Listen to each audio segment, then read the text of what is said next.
Perfect. Thank you, everyone, for coming back from lunch. And it is, for me, this is the culmination of a cross-Canada tour of the Northside Hip Hop Archive and all the projects that we're doing. And it is my distinct pleasure at this moment now to introduce Ron Nelson, our keynote speaker. And he's really, you know the fourth leg on a relay? It's usually Bolt, the best runner. So we are on the fourth leg of the relay here. And Ron Nelson is a pioneering and award-winning Jamaican-Canadian DJ, radio personality, concert promoter, website developer, online broadcaster, and educator. With the creation of the groundbreaking and visionary Fantastic Voyage radio program, initially it was a funk music show on Canada's then flagship community radio station, CKLN 88.1 FM, Ron introduced Canada's airwaves to the then still emergent multidisciplinary subculture of hip-hop. In 1985, Ron graduated with honors from Ryerson's radio and television program, which is the department I'm in now here, obtaining a Bachelor's of Applied Arts degree. During his student years, he interned at the legendary rock radio station Q107, where he developed his passion for radio. Ron fell in love with hip-hop music during his studies at Ryerson and began his career hosting and producing the Fantastic Voyage on CKLN, which was Canada's first hip-hop radio show. Prior to the licensing of mainstream black music stations, the Fantastic Voyage would play a major role in launching the careers of popular Canadian artists Maestro Fresh West, Mishi Me, and Rumble and Strong. I'm pretty sure there's more there. The legacy of the Fantastic Voyage program continues to reverberate into the present day, built on more than 30 years of original programming on community, commercial, and internet radio stations. Ron's commitment to broadening the audience for hip-hop has also taken Ron to the airwaves on Buffalo's WBLK 93.7 FM. After cultivating a thriving hip-hop community in Toronto and across Canada, Ron Nelson Productions was established with a clear mandate to put Toronto on the map. During the golden age of hip-hop, Ron Nelson Productions presented noteworthy local and international artists to the public. Among them were, ready? Run DMC, Public Enemy, Boogie Down Productions, Ice Cube, Queen Latifah, Salt and Pepper, and I could name a whole bunch of other major mainstream hip-hop stars today that this man brought to Toronto in the 1980s. Ron Nelson is also one of the first black music producers to embrace new media technology during its infancy. First building his own home-based professional recording studios, Apache Recording Studio, and creating advanced music productions. In 1988, after being shaken by a murder that happened after an event in Toronto's Flemington Park community, Ron Nelson released his own 12-inch rap record. B-Boy Destruction was dedicated to the victim, young Clinton Marshall. Ron also created and produced the music for two tracks, Voyage Through the Multiverse and Journey On the 1991 smash Dream Warriors LP. And those guys came out last night to pay respects, which was wonderful. And now the legacy, their 1991 LP, which was called And Now the Legacy Begins.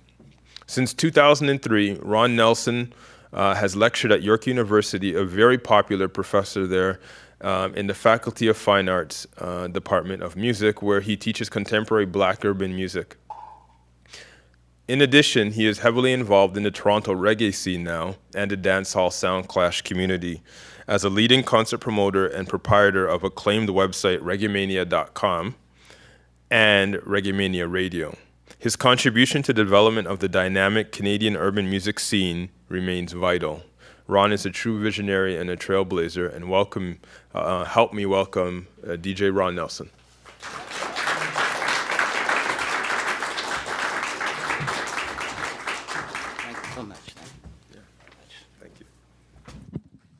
Honors and respect.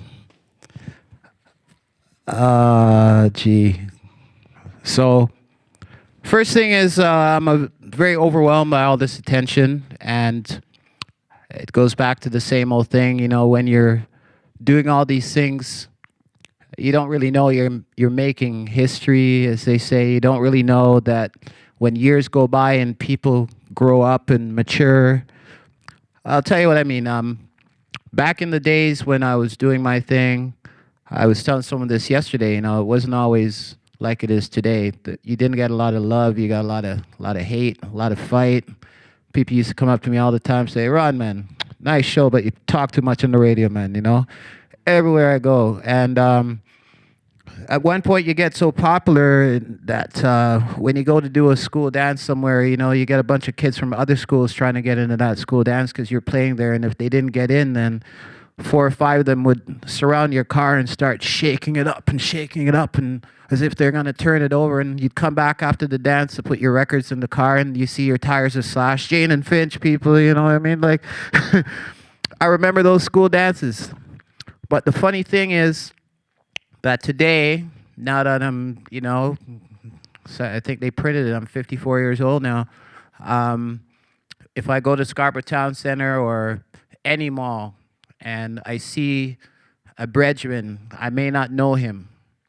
He may be with his son or his daughter, and I might be walking with my son minding my own business, but those kids that were there in those, you know, Jane Junior High schools and all the little high school dances, the early concert hall days, the early party center days, they've grown up now to be mothers and fathers, and they've matured, and they've grown up, and every single time it happens, my son is so impressed. He's like, "Dad, you know everybody." And I'm like, "Well, I don't really know those people, but they stop me from doing my shopping, and they come up to me, and they go, Ron, let me tell you something, man. Back then, I was a troublemaker, okay?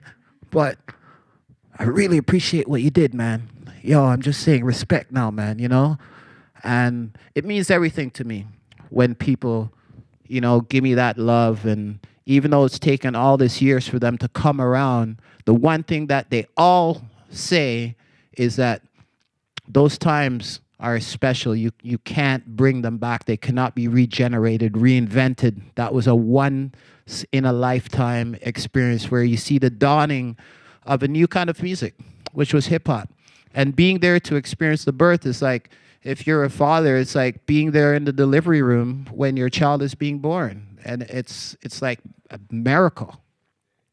I don't think I've seen anything else come along since that's, again, paralleled the whole movement. So I'm excited to get this honor that I'm getting now because, like I said, back then it was just a lot of work and you didn't think about what you were doing, you were just doing it.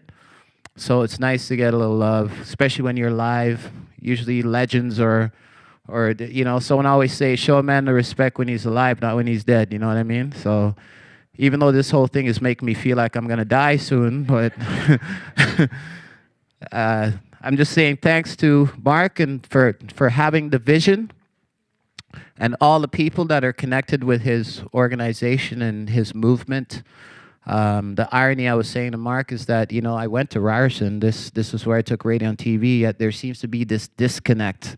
And I think, too, that politically, CKLN is almost like a bad word now because even though it was a great radio station, there was so much politics and politics leading up to its implosion that it's almost like people are nervous around Ryerson to remember that that used to be their radio station. So today maybe they're trying to erase that memory.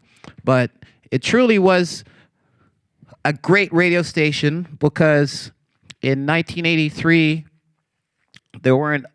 you didn't have the commercial radio stations that you have now that have chosen to play black music, right? CKLN was not a black radio station. It was just a school radio station that you could only hear in the hallways at the time at Ryerson. It didn't even have a signal that went out into the community.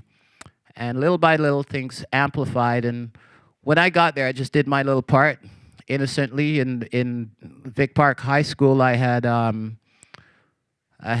built a radio station by hooking up some turntables and a mixer into our theater arts jet vac. It was like this room that looked like a DJ booth, and got some long speaker wires and wired them all the way down to where we all ate lunch in the cafeteria. And every morning, noon, and after school, I'd have all these different DJs, wannabe DJs, come and play music, and they'd have a microphone. It was my little DJ experience that enabled me to set up that makeshift radio station. But when I came here to apply for Ryerson for radio and TV, I think that really helped me get into the program, the fact that I'd done this. So I thought that was a really cool thing. So someone asked me a good question yesterday, a journalist. I don't know if she's here, but she said, you know, where did you come from in all this hip-hop thing? Like, nobody seems to kind of recall where you were before hip-hop. What landed you? Anybody know that answer here? See, nobody really... It's not like I was this b-boy, you know, like living the b-boy lifestyle and stuff like that. I was just the DJ. Like so many people that we know, just a DJ who's young and who's passionate for music. And I loved music that had a lot of bass, you know, snappy snare drums. It became hip-hop. That's what I really loved, and funk. And because, and I want to say this is very important, before me, there were people on the streets already playing the music.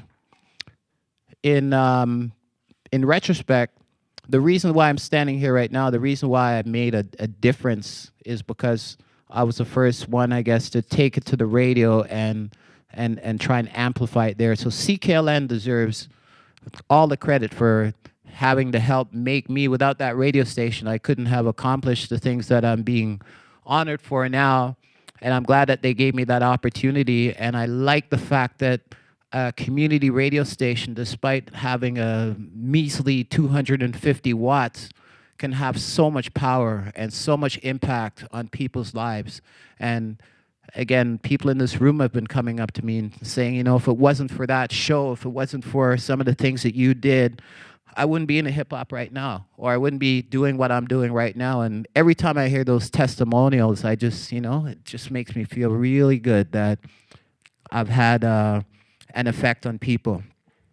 So I guess sometimes it's a matter of, you know, your work ethic too, because it could have been easy just to leave it at the radio.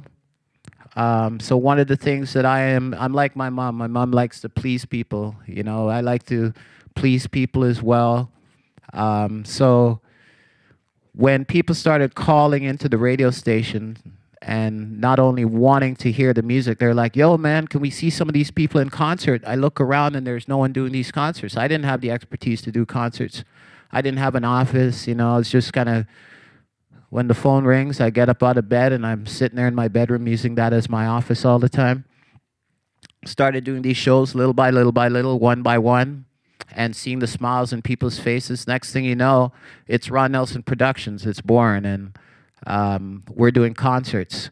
And one of the coolest things about that is I found myself to be a little entrepreneur because I really love the whole Canadian movement. I'm proud of where I come from. I'm Jamaican born, but I live here now. And when I was on the radio, I was looking around and feeling sorry for the whole state of the Canadian hip-hop scene, the Canadian rap scene, because there was no infrastructure, and everyone had this identity issue and this confidence issue.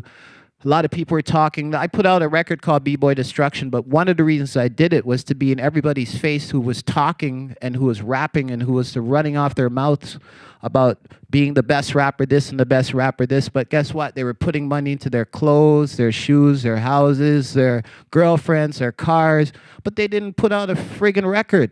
So I'm saying, you know, you guys need to put out music right now. And while we had our identity problem, one of the other things that I recognize is, look, we need a platform for Canadian artists to shine. That's where the Monster Jams came from. I look around, who else is giving Canadian artists an opportunity to be the stars?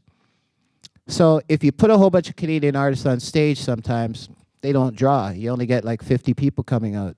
So one of the things I said was,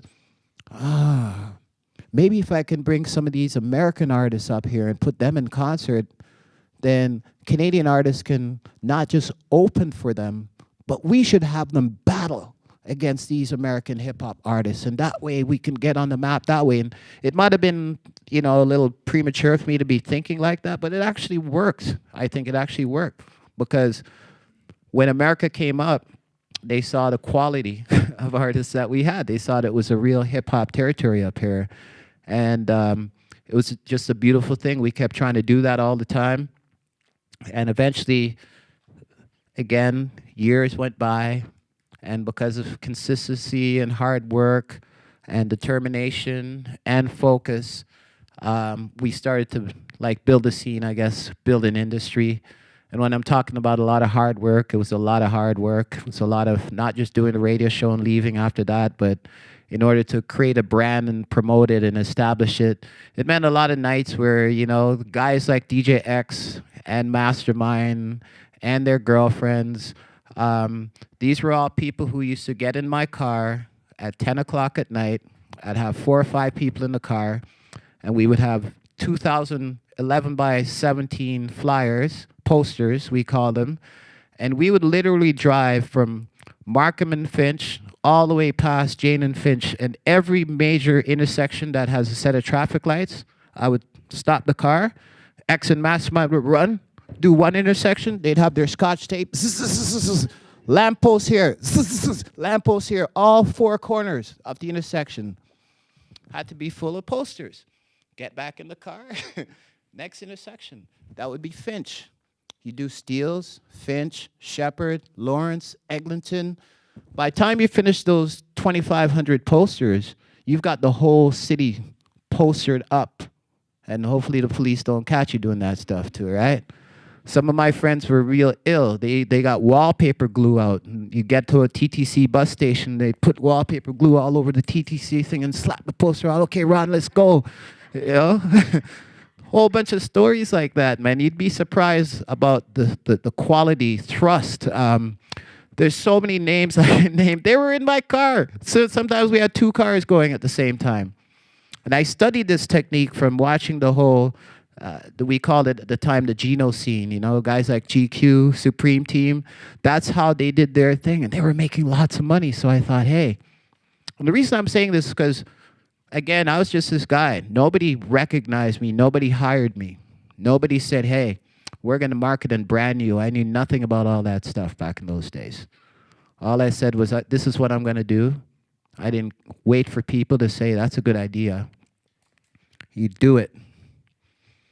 And you put your own money into it. And if you're passionate about it, then you're driven. And, you know, you end up just going where you've been destined to go. And that's, I mean, the little intro that I had kind of says it all. I don't have to go through my entire life story. I've been interviewed so many times because of the stuff that we're doing here when I was there. Now I feel tired. I'm telling the same stories over and over again. Again, I didn't recognize these things as being extremely significant. So now there's an organization that's here recognizing the importance of archiving your history, you know, having artifacts. In 83, 82, we didn't think about anything like that. All those concert hall jams that I did, I never had a video camera there. Never owned one. Never had a camera. We didn't have these cell phones at the time. We couldn't be taking pictures. Never thought about recording the whole show on cassette or DVD. We didn't archive our history. We didn't know we were making history at the time. Technology's changed now. You know, 5 minutes after I take a picture with Dream Warriors, I can see it on Instagram, or 1 minute. But back then, there's a lot of lost archives. I mean, we need to go back and get some of those. I think that's one of the purposes of, you know, this organization, just to be accountable for what it is that led us to this point here, where now, you know, we have an established scene and it's making money. In theory, we just want to get some of it, you know what I mean? But it's more or less established. So one of the things I'm going to do right now is I'm going to pay heed to all those people who said, Ron, you talk too much on the radio, because I could stand up here and talk. Trust me, I could. Talking is not that exciting. Instead, what I'm going to do is I'm going to take questions from the people that are here. And again, thanks for coming out. It's a little, the lights are in my face, so I can't see all of you guys. I'm a little older now. These are my reading glasses. I need them to see better what I'm going to do. So before we go to our questions, I'm just going to take you on a little journey, I guess, a little tour. Some of the things that I think the I Was There movement wants are artifacts. So I scrambled yesterday. I have this portfolio. One of the best things I've done throughout my career is I've kept a flyer or a poster from most of the events that I've done. Some of them are lost in the archives. And I think Mark's organization, again, might want to have some of these for their collection, because this is a history of our urban scene. Some of it is not this necessarily. It's just a starting picture, but I don't have these in the best order. But let's see. So this one here is probably the youngest picture you will ever see of me from back in the days. I think it's around 29 years old, this picture, but this is where the Fantastic Voyage program name was born from. A lot of people wonder about that. So I started using it from like grade 12. Again, this is another example of what we used to send out to our high schools, you know, books, celebrity DJ. What's important here is that we're mentioning the word hip hop here. This is from 1988. So the very best in dance, hip hop, reggae, house, and slow songs. Back then, we used to play slow songs at events. Don't do that anymore. Again, this is how we used to have to do flyers here. This is the board that you used to have to cut and paste and glue things on in order to get the final one done. So same old stuff. So again, that's that one there. Okay. I'm not sure which folder to go to next. Let's look at. So this is for your entertainment pleasure here. This is when I had a recording studio and a management company. One of the things I regret to this day is getting advice from Ivan Berry, who was excited for me. He said, "Ron, I'll hook you up with my lawyer, man." I go, "Yeah, how much?" He goes, "Oh, you just pay this guy $500 a month and everything you need will be there." And, you know, at that point, again, I should have had a bookkeeper accountant that said, "Ron, don't do that." But I pay this guy $500 a month, US, for probably 2 years, and never really needed him for anything. But, yeah, a lot of stories, me and Ivan there. This is the group that Thrust was in. It's called KGB. Yeah, you guys know some of that stuff there. DJ X was the producer of that. I found their old dats, so I have some old stuff now. Cool Gifted Brothers. 10K was in this group as well. Awesome rapper, but of course, old school. This one is, again, you know who this guy is here? That's Mastermind, who is now on The Move, 93.5. So this is when he was just a young punk, spoiled kid, you know, hanging around my house all the time. Lots of talent. And that's the main rapper there in the group called Exact Wisdom. This is another picture of him. Well, it's the same one, isn't it? But just so you get a shot of Mastermind, that's what he looked like back in the days. Yeah, definitely. We zoom in on that. There he is. That's Paul Parhar. Yeah. Yeah, Paula loved that one. So this is an ad that I never put out because I was designing graphics at that time, and it'll just show you who we had producing. DJ X, Danny Maestro for reggae. Alex, anybody who knows who Alex Greggs is? Talented kid. I don't think he's here anymore. Richard Rodwell is the main Beat Factory producer. Ray Williams, the professor at York University who ended up hiring me. I used to hire him because he worked at Steve's Music. I used to pay him $10 an hour to come to my studio and show me everything he knows. This was when MIDI first came in, and so it's funny how things work. Okay, so yeah, that's a little tour of. So Astrolite. Anybody remember Astrolite? Astrolite was a big nightclub in Mississauga. It looked like a big giant barn. And I used to play there. I used to play there quite a few times. Because when I played there, it was probably the most people I ever played in front of. I swear it looked like they had 5,000 people in there. But it probably wasn't that much. So here, guys like Chris Shepard. I used to work with a couple of gigs with him. What else is in here? Just another example of a flyer at Astrolite. this was cool because today we have 10 DJs on the flyer. In this case, I was one DJ and the place was absolutely ram-packed. That was when I was really hot back in these days. Didn't need a whole bunch of different DJs, so it was kind of cool. So again, I'll allow you to ask questions in a bit. Okay, battles. Should we go in order, just top to bottom here? I don't really have a particular order for this. Okay, so let's see what we have here. So again, was anyone at this event here? No, that's how you know you're getting older. 1993. 1993. So this again was my vision. Kind of cool. It says here, this is not the first battle I did. This was just one of them. But this was kind of cool. Battle of the Producers.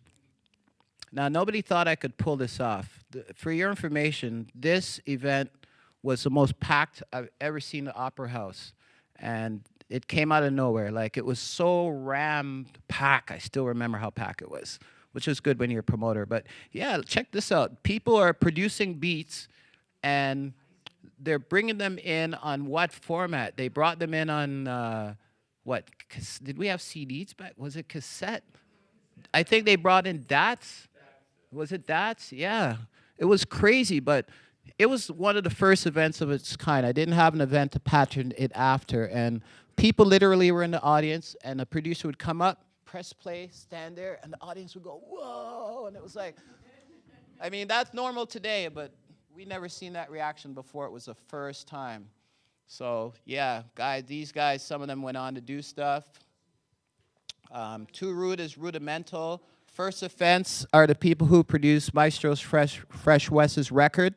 That's who that is. I have a question. Is that when Apollo and Grouch went at it, and Apollo came with Children Go I Was Ending, and then Grouch came back with Man, Grouch was just here. We should have asked. I don't.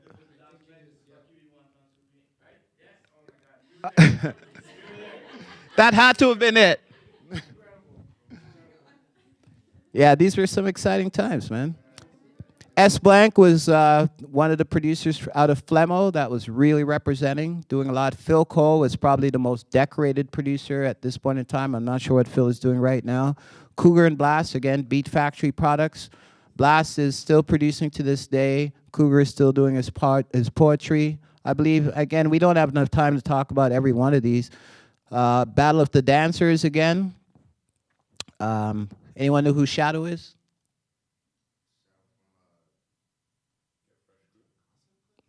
You guys are forgetting, man. Shadow. These names are getting old now. Look at Battle of the DJs. You got to do your research to find out. Because I don't remember everyone. I'm just kind of trying to get away from it myself. So we see the name CHRY in this one. D Scratch versus Grouch. I don't remember who won. Anyone remember? See, when time goes by, we don't remember enough of this stuff. Battle of the MCs.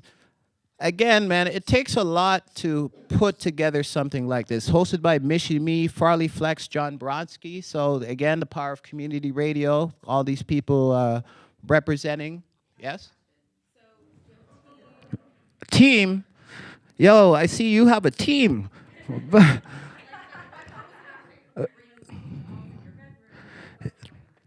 Yeah, it was again, an untrained person like myself who never went to business school to learn how to work with a team and how to manage money properly and stuff. You just get up and you go. So I get up and I have a book. I call all these people, get the phone numbers, book the venue, hire the security, you know, go sit with the flyer designer at their shop for hours and days until every little element is finished. There is no social media. There's no sitting on your phone and going back and forth waiting for a flyer to be done. This is a lot of work, man. That's what I'm saying.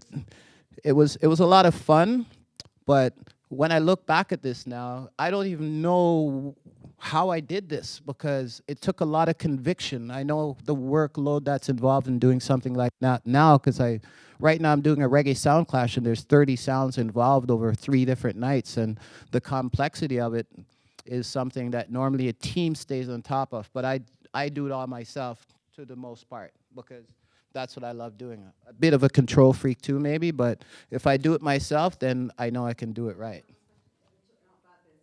So if this would have been the first of its kind, how did the Opera House react to it? Like, how did you explain, this is what we're thinking, we want to do a hip hop battle? Like, what was like, this kind of, to 5 in the morning? Well, the lady at the Opera House and I got along pretty good. When you pack a place, they love you because they sell lots of alcohol, and they will tell you you can come back and do anything you want after that. Back in these days, weed smoking was not an issue, so it's not like my crowd was smoking weed in the place. There was no weed. Can you imagine that? The place did not smell of weed at all, you know? Most of my events, we sold pop and patties, and we had Sarasota to drink. That's the one thing that distinguished me in my entire movement from a lot of other promoters of today. They required alcohol. There were times when the police came into the concert hall and they tried to raid it because a lot of other black events with black people would be selling alcohol illegally from the same place I sell pop and patties. But they couldn't do anything to me because I never even saw the profit. I didn't see money. I just saw doing this, and a lot of the audience was under 19 anyway, so these were all ages events. So I never tried to do the alcohol thing when I did my own stuff, but when you go into a club like this, that's why they want you there. Their job is to sell as much liquor as possible. So yeah, they loved it. It was safe, nobody got hurt. I think my colleagues were very surprised and envious that I pulled it off, and I was surprised too because I didn't know how it was gonna go. I just did it. Let's see what else to show you here. So again, that's like one of the flyers or programs that we have. Yeah, I guess it's the same thing. It's just, maybe it's a sponsorship package or something like that. Let's see what this says here. Recording studio. So these are, you try and get sponsors. Remember lacquer channels? I heard some people talking about dub plates before. This is where people always went for dub plates. Apache Studios was my studio. Does Exit still exist? I don't know. This was from back in the days. Steve's Music, Teletech. It's just funny to kind of look back at some of these things. Yeah, yeah, exactly. You know what I mean? Yeah. Yeah, it wasn't that long ago, you know? And these sponsors, by the way, again, they're paying $200, $250. It's not like real sponsorship. We say every mickle make a muckle, so whatever we can get, we'll contribute. So this was one battle that I'm very proud of here. This was the first one I did. Again, none of this possible without CKLN. That's why it's there at the top. So the ultimate hip hop battle. This was when, again, I said, ain't nothing going on with the Canadian scene. There's no stars. Everyone is trying to make it. Everyone's talking. Very few people are putting out records. Everyone's dissing people.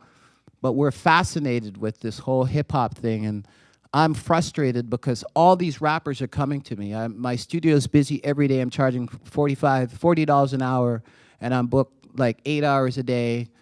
And these rappers have become part of my life. And I'm feeling for them because I'm like, why is it that Canada has so much talent and nobody's making it? Nobody.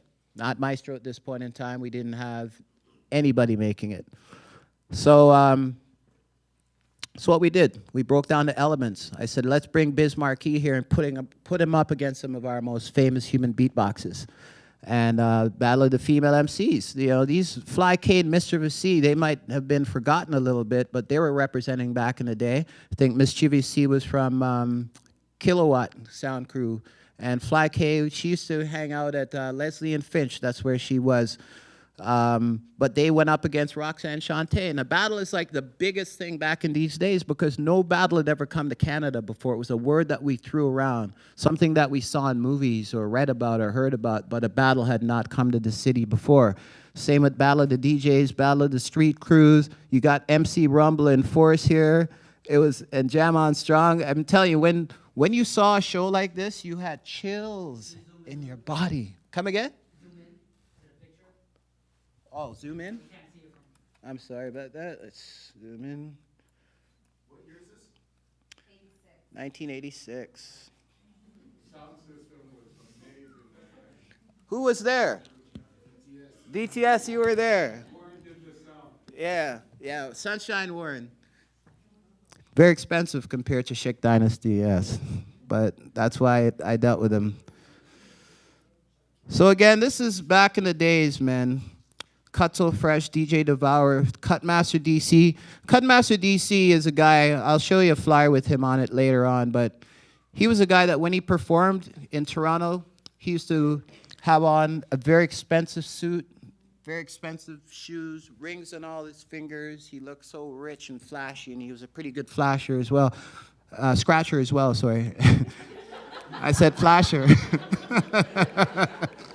I caught myself. Edit that. When I went to New York for one of the first times going there, I went into Brooklyn, where he's from, and this man lived in an apartment the size of most of y'all's living room, maybe. He had 6 little babies in that house and 1 woman, and he looked poor as hell. And I'm saying, wow, that's a real deal. Things are not always like they appear, because I'm looking at the album cover, and he looks all decked out like this man's got money. We brought him to Toronto thinking that he's set, but I happened to get a little sneak peek into the way it really is in Brooklyn. A man was struggling like a lot of hip-hop artists were. We just did not know it. So something to keep in mind, just to see the real thing. So again, just examples of other events. Concert for Peace. Again, a lot of battling, a lot of gangs back in my days trying to do my thing. They caused me a lot of trouble, a lot of money, but it was just an element. Security companies back then didn't exist. You had to hire security person by person if you're the promoter. So every time you saw a big guy with big muscles, you say, hey, you want to work security for me?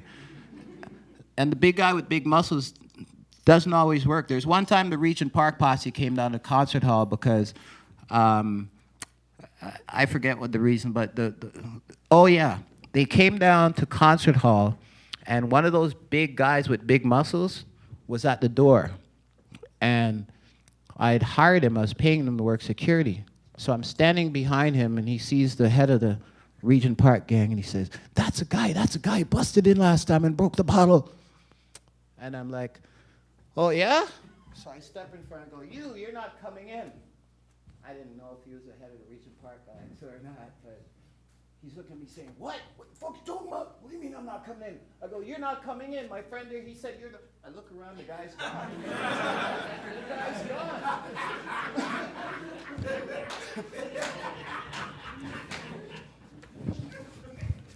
Every Tuesday night at the Eaton Center, that's where we used to go to hand out flyers. The Regent Park gang used to march in a group of 30. And when they walk from Regent to the Eaton Center, they used to walk like an army. They used to walk fast. If you weren't cardiovascular in shape, you couldn't keep up with that gang, eh? And they were coming down after me. Well, not particularly, but they remembered. They didn't like being embarrassed like that at a concert hall. The head guy's name was Fish. Anybody know Fish or know of Fish? Yeah.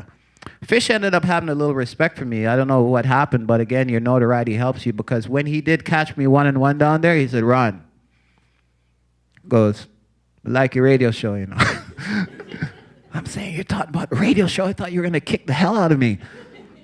So that was it. He ended up kind of respecting me for standing up to him, but I tell you, man, that whole obsession with peace in 1988 was a real thing. The gangs were penetrating the hip-hop scene. They loved it. They wanted to be a part of it, but they didn't have the money to always pay to get in. So they resorted to techniques that they knew, such as banging on the back door of the concert hall, and the security guy there, if he's not smart, he might open it. What happens if he opens it? 30 people bum rush the door. That's where the term bum rush comes in. And they're even a little more creative about it, because just to make sure all their boys get in, they have 2 or 3 people who stand there with rocks in their hand, and they're throwing it at the security that's left at the door. Meanwhile, all there, I'm telling you, man, there's so many situations where you see that kind of stuff. the common denominator here, neither the female MCs. The one thing I found out is female MCs don't draw.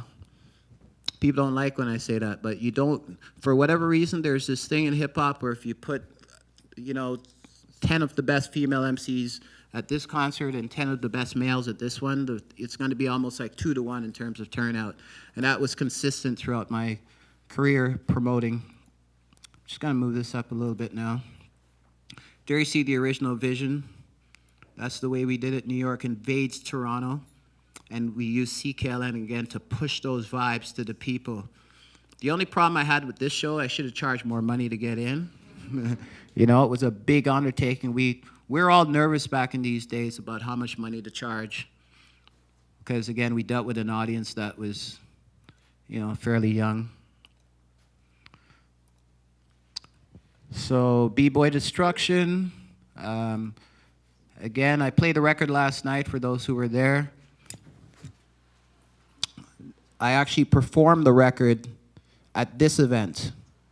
I think it was the only time I've ever been a rapper and had to go on stage and rap like a regular artist, because I'm not a rapper, but I put a record out, and some of you know this already, after this guy got killed, and I took it to a next level where I had a fundraising event at the concert hall, and we donated proceeds to his family. So again, Little Rascals were there, all these people, a little bit of combination of hip-hop, reggae, but again, that was 1988. I actually found some of the original lyrics to B-Boy Destruction. I'll just, again, give you a glance peek there. But there's a whole bunch of stuff going on here. We're talking about terminating violence. Buffalo actually did a concert in Buffalo as well, a hip-hop concert. We're talking about Michie Me, Kenny Crush, Run DMC, MC Rumble, Jam on Strong, Public Enemy, LL Rock the Bells, he was hotter than hell. Like that stuff that was going on. But this is a real thing. Violence started, there was corruption. The end result, B-Boy Destruction, party after party, jam after jam. The weak would hang, surrounded by the gang. Violent times, corrupted minds. My pledge for peace, I've written these lines. This is me, again, trying to reach out to the people of the city and saying, if you don't watch what's going on, you're going to destroy what you have, and I even highlighted one of the things that I saw. The biggest fight in one of my concert hall events was when Eric B. and Rakim came to the concert hall. There was 1,100 people in the place, and that was a pretty good turnout. But for the first time, we saw big men come out in hip-hop. These weren't kids anymore. Hip-hop had grown up now, so the size of the people in the audience was college university size. But when a fight started in a concert hall, if you're sitting and watching over, you could see half the room just move all the way to the other half of the room, and it's dark and you don't really know what's going on. And people could be getting killed in situations like that, and you don't know. And we don't know even to this day why artists like Run DMC and Eric B. and Rakim were so powerful that their audiences started fighting. It's one of those things that, when you think about it again, the music was so powerful at the time. It's just one of those things. We never figured it out. Beat Factory. Here, I'll show you this picture because not a lot of people get to see this picture there.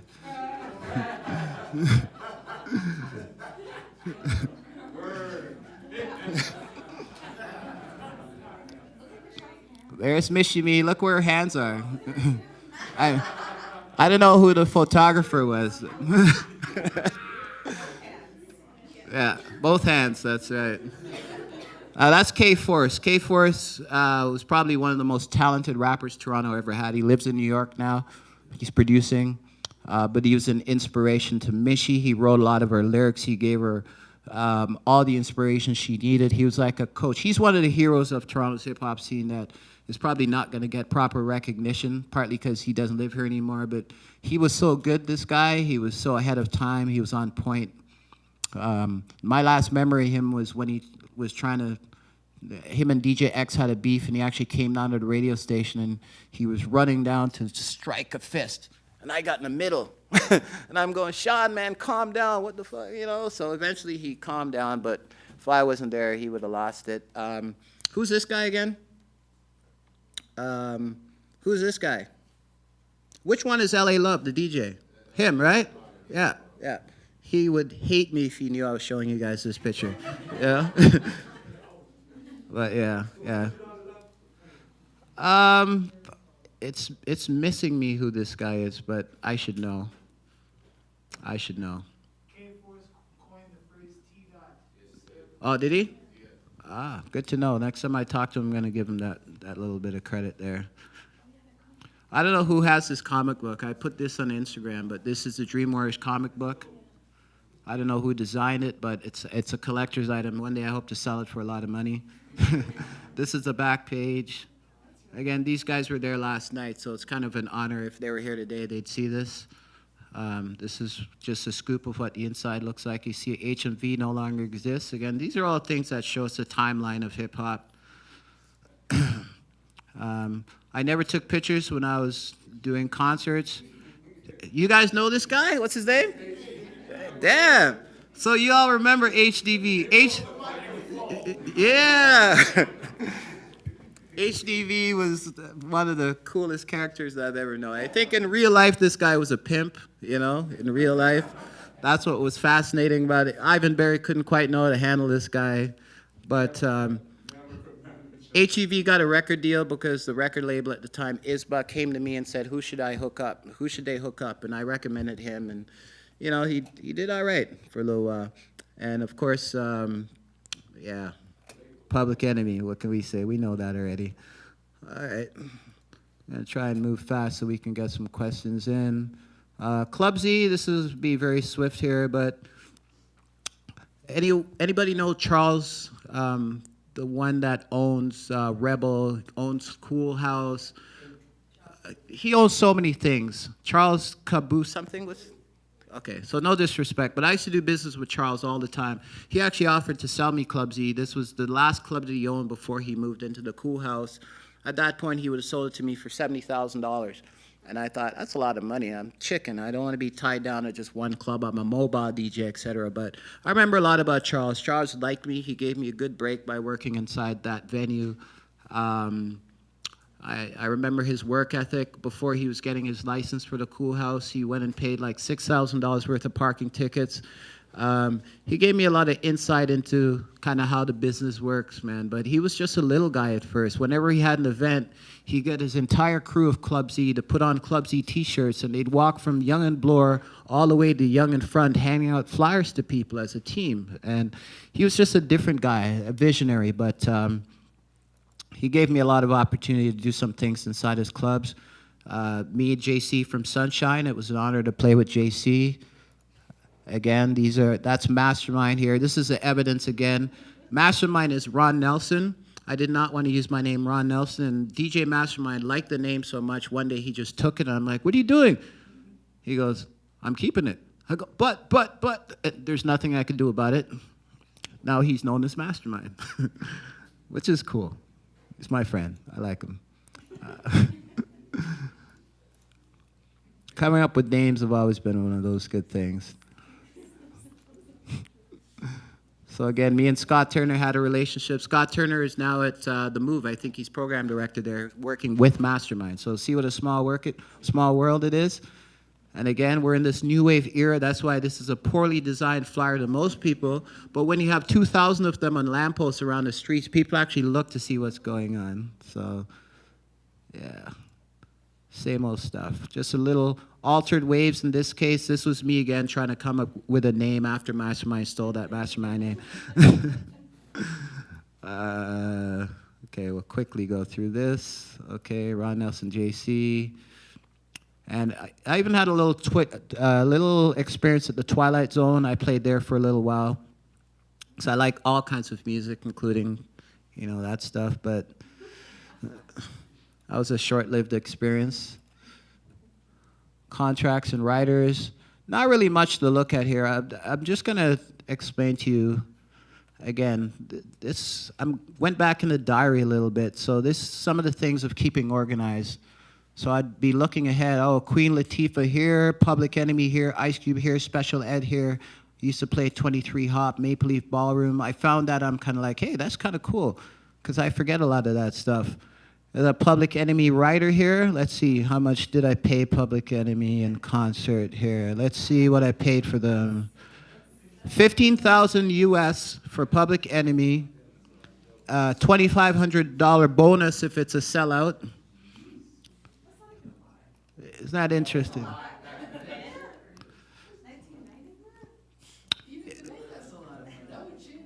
Well, Public Enemy were at their peak at this point in time. I would have paid them anything they wanted, and the most money I've ever made doing concerts was with Public Enemy. Okay, and it's because white people came to the show. Now, you guys may laugh at that, but when I did Public Enemy, I promoted almost exclusively to a black audience, because these guys were spitting black consciousness, right? And you would think that black people would be hearing the Public Enemy message. I maybe put one ad in Now Magazine, where white people read Now Magazine, black people, we read flyers back in these days. There was probably about 100 people out of the 1,100 or so that were black people. I would have lost my shirts if it wasn't for those white people coming out. So that's when we saw hip-hop changing a little bit, because other groups came and attracted mostly white audiences, but up until then, the audience were all black. And the greatest thing about when white people come to concerts for me, at the end of that concert, this guy came up to me and he gave me a check. And the check was for, I think it was $7,500. And I was about to give him back saying, what are you giving me this for? He goes, no, man, it's yours. I'm saying, what for? He goes, T-shirts. I sold T-shirts. That's your cut. I'm like, I didn't even know anybody was in there selling T-shirts. Well, I'm telling you, every one of those white kids, unlike all the black kids that I've been dealing with, the very first thing they did when they got inside the concert hall was buy one of these T-shirts. And then they went and got their spot. And I'm like... Which concert? Because you were on Public Enemy. Four times, I think. This was the one at the concert hall, I believe, in '89. I'm going to show you that flyer in a second to give it a little more accountability. So again, this is a look into a promoter's life when you're planning things. I'm planning Monster Jam. There's the phone numbers for all these different people. You know, Exact Wisdom.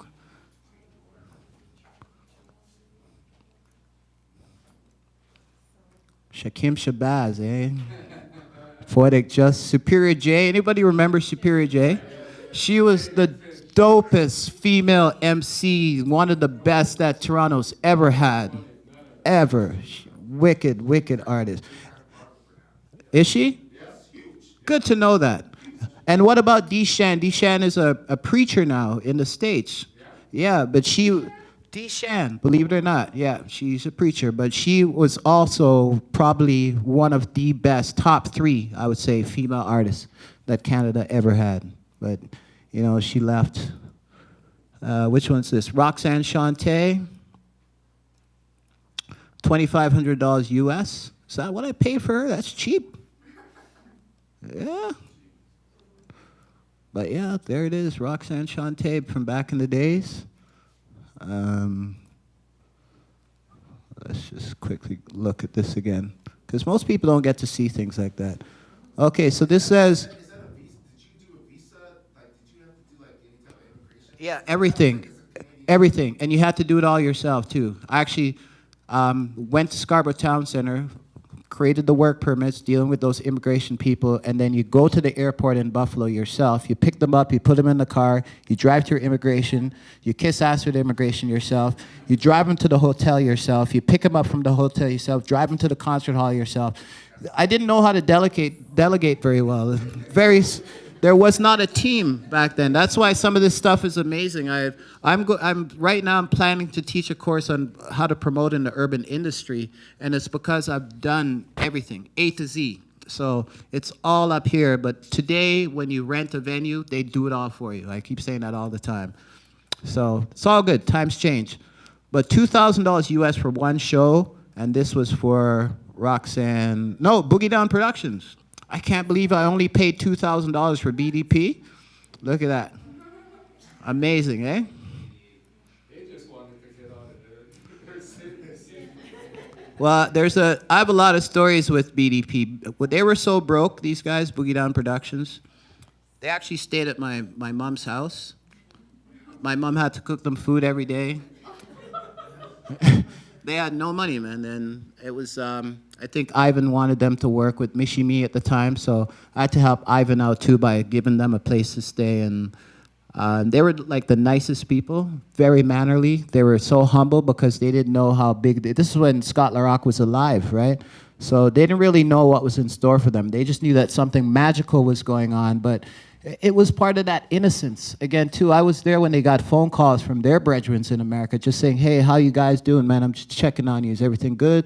You know, just give me love and stuff like that. It was it's a very good opportunity, you know, and my mom still talks about that stuff to this day, how she had to cook for them and what they liked and what they didn't like and stuff. So, like I said, my mom's, she's part of this whole thing. Gotta give her props.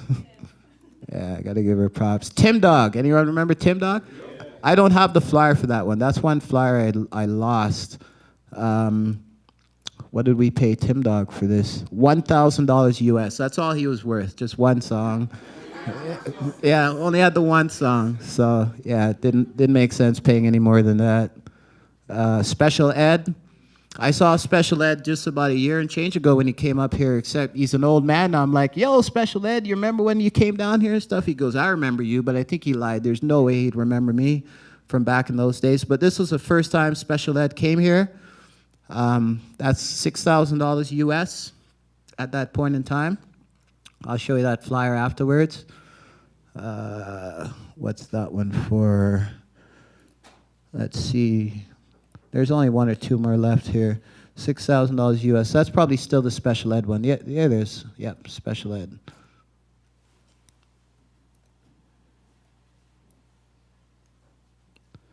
$500 flat. Yo-yo. Anybody remember Yo-yo? Don't play with my yo-yo. So yeah, I brought her up too. I think that was not very expensive. Back then, there were only like 3 agencies in New York that sold all these hip-hop artists. So when I got up and got on the phone, it was getting these guys to talk to you was so hard. They didn't recognize Canada. I had to fight to get respectability. I wanted to get on a plane, go down there and meet them in person. Miss Cara Lewis was this powerful woman who made hip-hop by, you know, putting these rappers on tour for the first time. She had a vision down there herself, but dealing with Canada was something strange to them. And the first time that these artists, a lot of them anyway, left the territory and went outside of America was when they came to Canada. So it was a very cool kind of working relationship. This one is for Ice Cube, 1990. I was pissed off at G98 because they said, first time in Canada, Ice Cube. I had to call them up and go, yo, y'all get your facts straight. You know, I brought Ice Cube here first, but people forget things like that. You know, some of them weren't even born at the time, I guess. And no. Are you saying it was them and Farside in concert?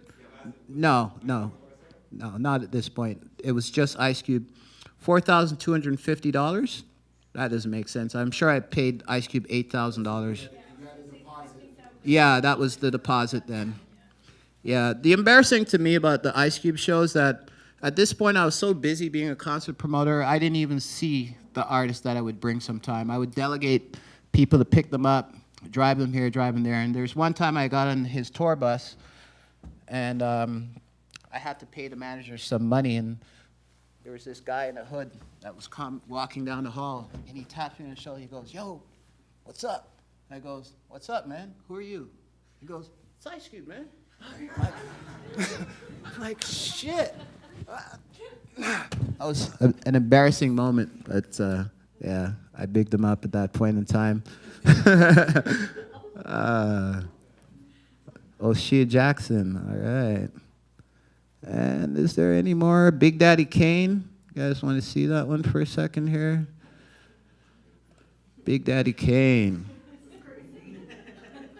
At the concert hall. This was the one where Maestro Fresh West opened for Big Daddy Kane. What did I pay him? Can you see that? $1,250. That must be half of $2,500 or something like that. Yeah, there it is. $2,500 US dollars flat rate, round trip airfare for Big Daddy Kane. In 88? No, but still. In 88? That's why I'm showing you these things. So big then, even if you think it'd be more. You think it'd be more. 88 was his biggest year. 88 was his biggest year. I would Correct. expect $5,000, 10, like, at least 5. Yeah, I got, maybe I'm in good at this point with the agents and they're liking me because they're not cheap. The majority of times, people were really looking to go international, and it's the quickest way was to come to Toronto. That was really Yeah. Where there was no world market at that time, right? So Toronto was one of the only alternatives. It was so close to America too. The demographics were the same. I mean, there was one time when Bismarck he came to Toronto, and I had to beg the what do you call it, the immigration person to let him through because he had never had to deal with immigration before, and Biz at that time, he had this reputation for being this ill MC, but he looked like he had a bit of retardation on his face, you know, and there's like spit hanging from his lips and his bottom just hanging down and stuff. So he's like this, you know, and the people at the security, they didn't know what to make of it. The hip-hop mindset had not kind of set itself in to these guys. So all they saw was Biz being this ignorant person because he didn't want to be dealt with the way he was dealt with by immigration. Next thing you know is, I don't care, my pops will come get me. He didn't know that he was so far from New York City. So I don't like kissing ass, but this is one time I had to literally plead and beg because he was supposed to come across to Canada to battle, for them to let him across. And I was a good pleader and beggar because they let him in, but they didn't have to.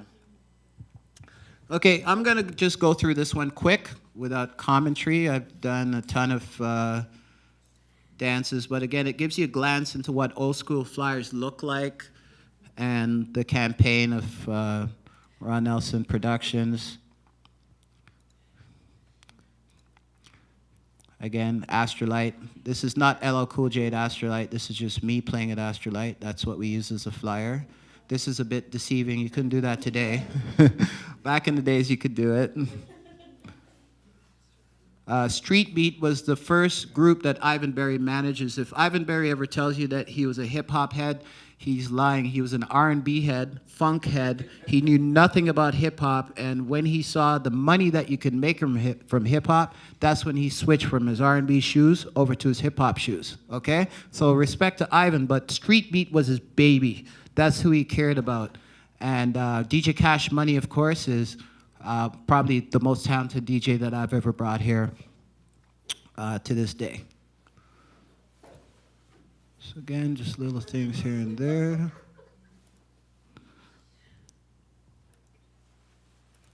Again, this is how we used to make these flyers. We had to cut them out from back in the days. Cut them out. It's kind of just, again, a journey to see how we used to go and sit with the flyer designers. Same with this one. See how the picture, this is going over the top. You look at the next shot. Whoops. I guess I didn't. Oh, that's what's underneath the bottom of that flyer with the lady on it. But graphic design was done differently back in these days. Cool little spot here. I remember playing at this place. Nice spot. TKO. Okay. Again, the influence of GQ Supreme Team. Yeah, but I did a couple of dances with George. That's why I've kept those flyers, just to get an investment. Falstaff Community Center. Again, I used to love playing at community centers, man. That's where you saw the realness. Dave Ahmad, anybody remember that name? Yeah. CKLN Radio, Sunday afternoons. He played the funk all the time, so it was nice to get him out, although he doesn't really play out that much. Whitney was beautiful, pretty. We needed a pretty girl for the flyer. Put her on the flyer. That's right. She was alive and well. Bless her soul.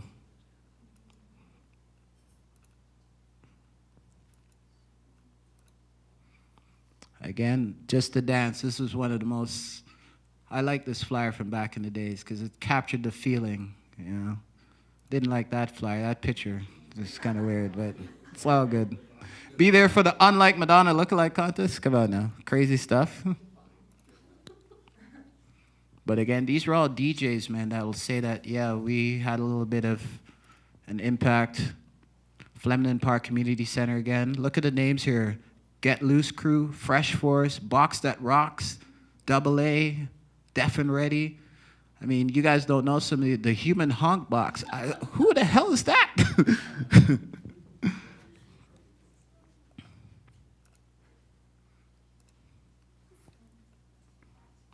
That's just, again, another party with the young LL Cool J on the cover. Casanovas. I'll go through this one pretty fast. I think I did already. Concert hall again. Free admission. Oh, 8 to 10. All right. I was wondering what I was doing there. Yeah, with the ticket stuff. People used to sell my flyers just because of that. You know, $5 off with a flyer, etc. The Cave was a place that Sunshine Sound Crew used to play it all the time. I only kind of jumped on the Cave bandwagon for 1 or 2 dances. Okay, so yeah, that was just a quick tour of that. Again, DJ competitions. Some of you might be interested in some of this stuff here. Okay. Schoolie D in concert. Wow. DJ Cheese was just ill. He was the ill DJ of all ill DJs. Oh, he did? Yeah, he normally stood up. Yeah, you're right. I remember he hung out here for a bit. Didn't go home right away. So now he's competing. Cheese versus Cutmaster DC. Who do you think won? Cheese. I was involved in the DMC mixing competitions a couple of times. When you're the hot promoter, then they recruit you to be the promoter for that year. And like I said, I still have some of those demos from some of those DJs. Amazing, amazing stuff. We're just going to skip that battle for now. Look at the sponsors we had. Who's still around? Plady Record. Kind of cool.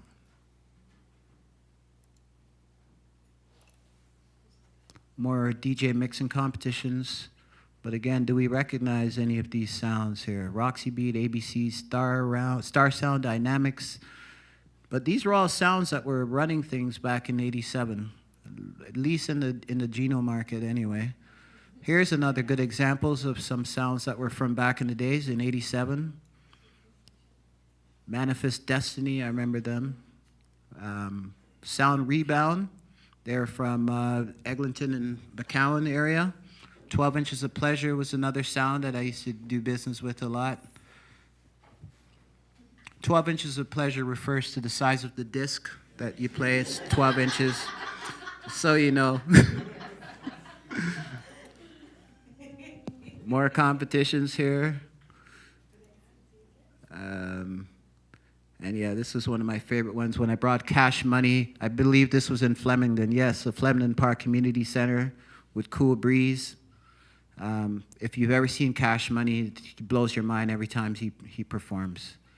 So, okay, and that was, again, I think that's another, is this the DMCs here? Okay, so maybe I was involved with the DMCs twice. And there's that guy I went to see in New York that lived in a small apartment with 6 little babies. Cutmaster DC. Brooklyn's in the house, yep. Okay, see, I'm trying to move fast here because I know I got to keep my eye on time. High school, I already showed you that one, okay. Love Jams. Just a couple of examples. People keep saying, Ron, when are you going to do another Love Jam, you know? But Love Jams, the only unique thing about a Love Jam is that we play slow songs and men dance with women. Today's men don't dance with women. It's too bad.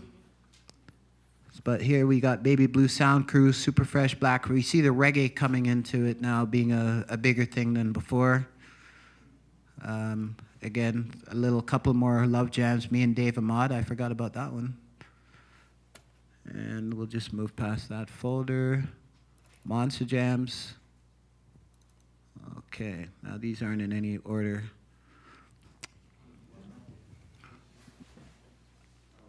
Again, just look at the names. Brothers of Manifest Lyrics, the Brat Pack, Legions of Hoodlums, Born to Rome, Black Poet Society.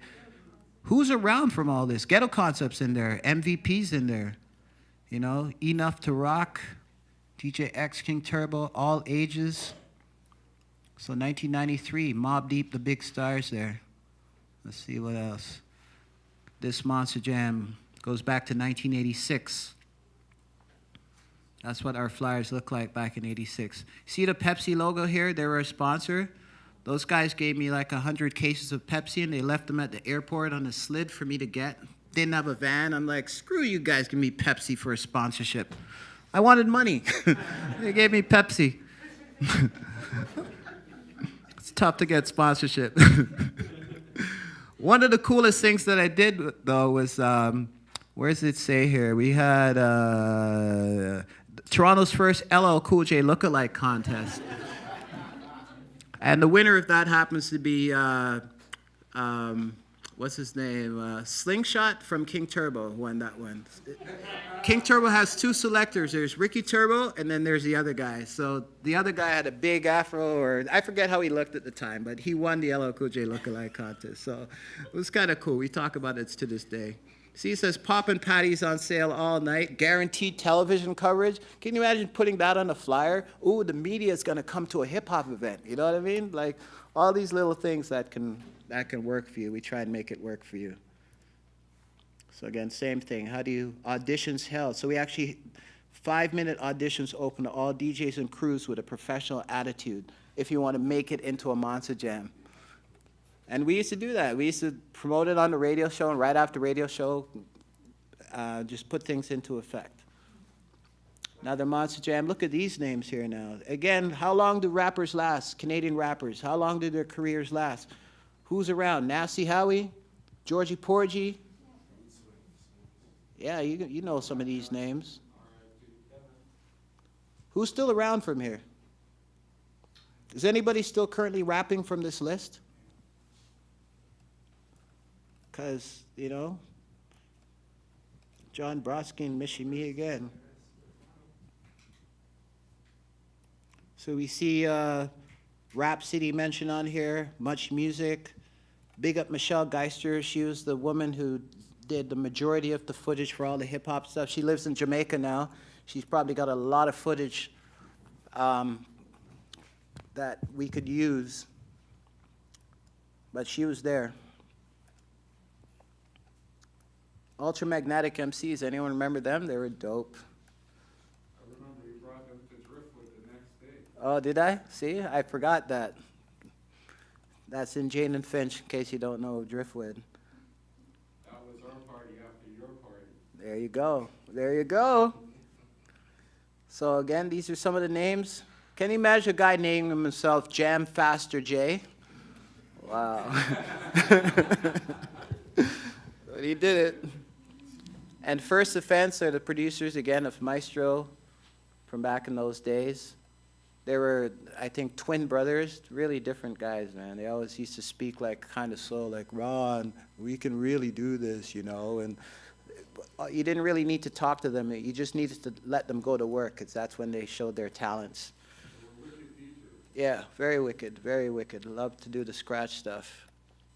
This Monster Jam I almost don't even remember doing. Monster Jam 1991. Rap City logo on the front. But let's see, who's still rapping now from 1991? Let's see.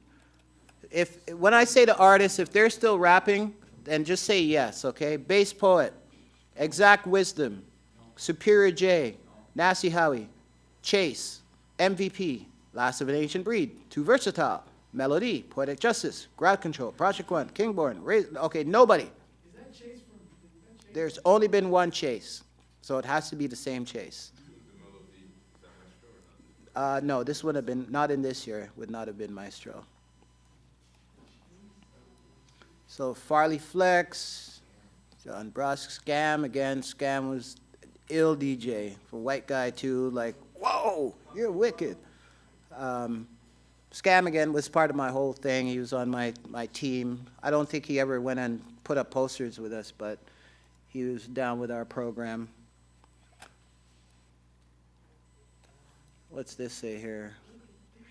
10th anniversary reunion. It looks like it says concert hall reunion. It's a concert hall reunion jam or something.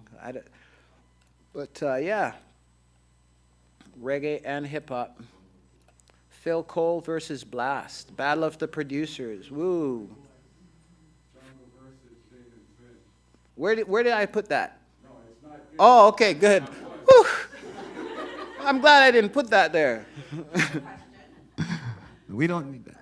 Your hip hop awards there. So what happened to that? I see the first annual, I guess, Rod Nelson Productions Special Achievement Hip Hop Awards. Did you continue that?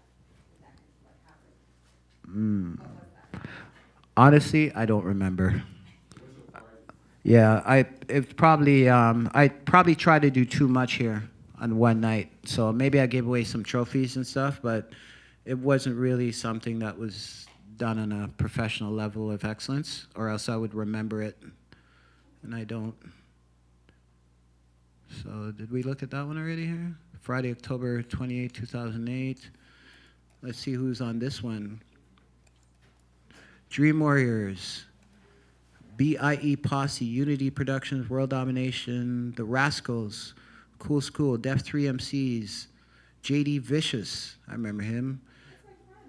Yeah, see? And there's some reggae people on here too. So yeah, again, this is just good for tracking, to track the state of, some of these artists. I think this was one of the very first Monster Jams, 85. This might have been the very first one, because we didn't know how to produce a hip-hop flyer. This flyer was done by a guy who worked at Quality Records, who knew nothing about hip-hop. It was the first time that I used the name Ron Nelson Productions, because when we were finished the flyer, he says to me, "So aren't you going to give yourself credit?" I'm like, "Credit? What do you mean?" He goes, "Like your name. Don't you want to put your name on the flyer?" And he goes, I'm like, "I guess so." So he goes, "What do you want to call yourself?"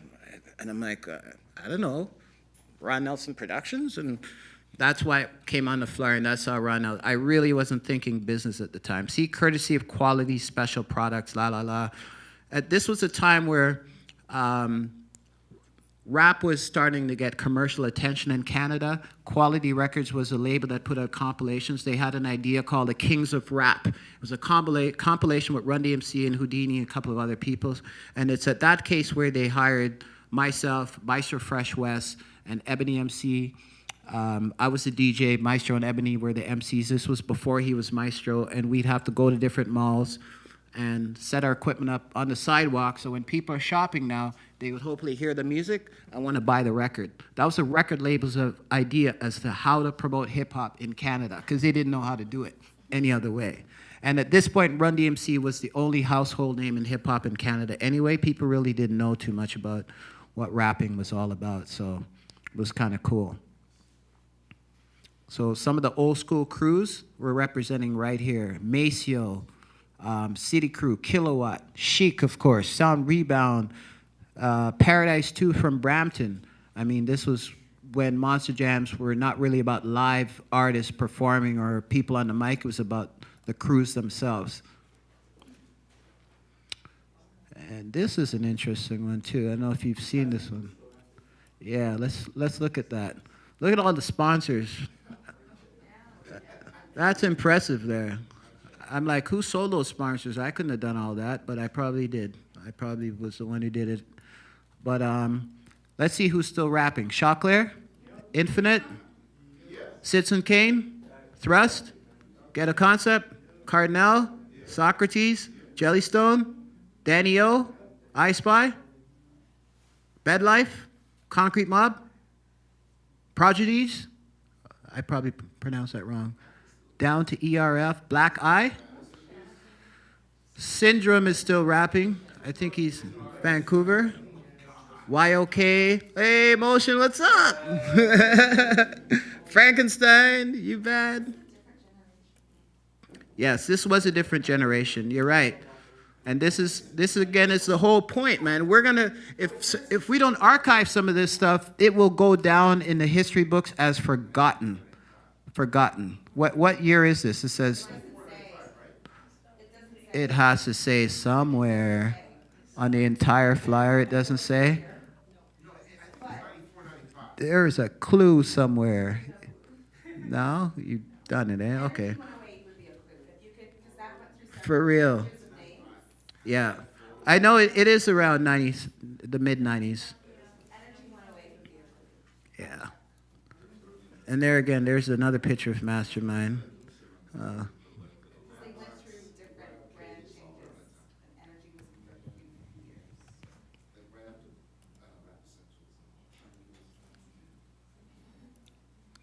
So again, my criticism is that today I still don't see a Ron Nelson Productions in hip hop that cares about promoting the local Canadian scene with a vigor that they will make it their entire lives, their entire agenda, just to give Canadian artists a platform to create monster jams so that 4 times a year you can have events featuring Canadian artists and not just opening up for an American artist, but them being the stars themselves. So again, these are examples. I call this file, I guess, what's been in the newspaper. So this picture was used recently. I don't even remember who took that picture. Hopefully the person's making some money off it, but this was an article from before. And I believe this was when CKLN was dying and I was doing my last show, board of director stuff as well. This was, again, I don't know if anyone kept these articles, but Rumblin' Strong, getting some media attention in the newspaper here. So that's Jam On Strong, in case you've never seen this picture before. Very talented DJ. And that's not one of Rumble's best pictures, but it is Rumble, So, again, big up Mr. Errol Nazareth. He was one of the first people on the front lines that wrote about hip-hop and that got caught up, just like me, and people like Public Enemy and stuff like that. So, also on the bill are Heavy D and the Boys, MC Shan, Mishi Me, MC Force, and Rumblin' Strong. Okay, so this was for a show, Salt and Pepper coming to town. Okay, so yeah, I brought Salt and Pepper. I didn't see the flyer in there, so I don't remember what that flyer looks like. But it's nice when you get newspaper coverage. This is what's left of this newspaper. My mom laughs at that because she says this is how they used to take pictures of black people back in the days, making them look real like ghettoized and stuff. But this was one of the first articles done about me. The Toronto Star. I could probably still find it somewhere in there. Is it? Okay. It's on Northside Hip Hop. So I thought I lost it. But okay. Hopefully a better quality. You can actually see the whole thing? Okay, good. So somewhere there's the real thing. This one's just a big up to Trust. Again, this is Errol Nazareth. He works for the CBC right now. I think he's not well right now. I just called him the other day, and he's like, Ron, I'm in bed. He would have liked to have come to this, so hopefully he's well. But Public Enemy gives this man props as well. But yeah, there's my boy Thrust, getting some love here. And okay, so yeah, we're almost coming down for a landing now. Other people's concerts. Okay, so as I said, I'm self-made, okay? No one wanted to hire me. I hired myself. That's one thing I liked, a lot of hard work. But these are other people's dances. I like the fact here they use legendary because I'm hearing that now and I'm like, ew, it still feels weird. But there's evidence that it was there. This is one of the first parties I ever got hired for. I didn't even know what was going on. So old Mixmaster Ron. I think Kilowatt Sound Crew did that party. Yeah. Your old flyer? Okay, wicked. Powerhouse Sound Crew from Jane and Finch. They started taking a liking to me as well. You see the flyers see how we made flyers back in the days. Didn't matter, they worked. People came out, simple as they were. Just want to give you a peek in there, La Rotonda. If you remember the La Rotonda, it's still there now.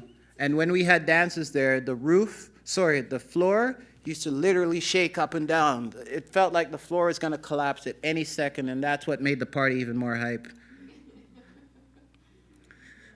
Now, the person who did this concert was a Jewish white guy who worked for the Toronto Star. I did not know his attraction to hip-hop. His name was Jonathan Gross.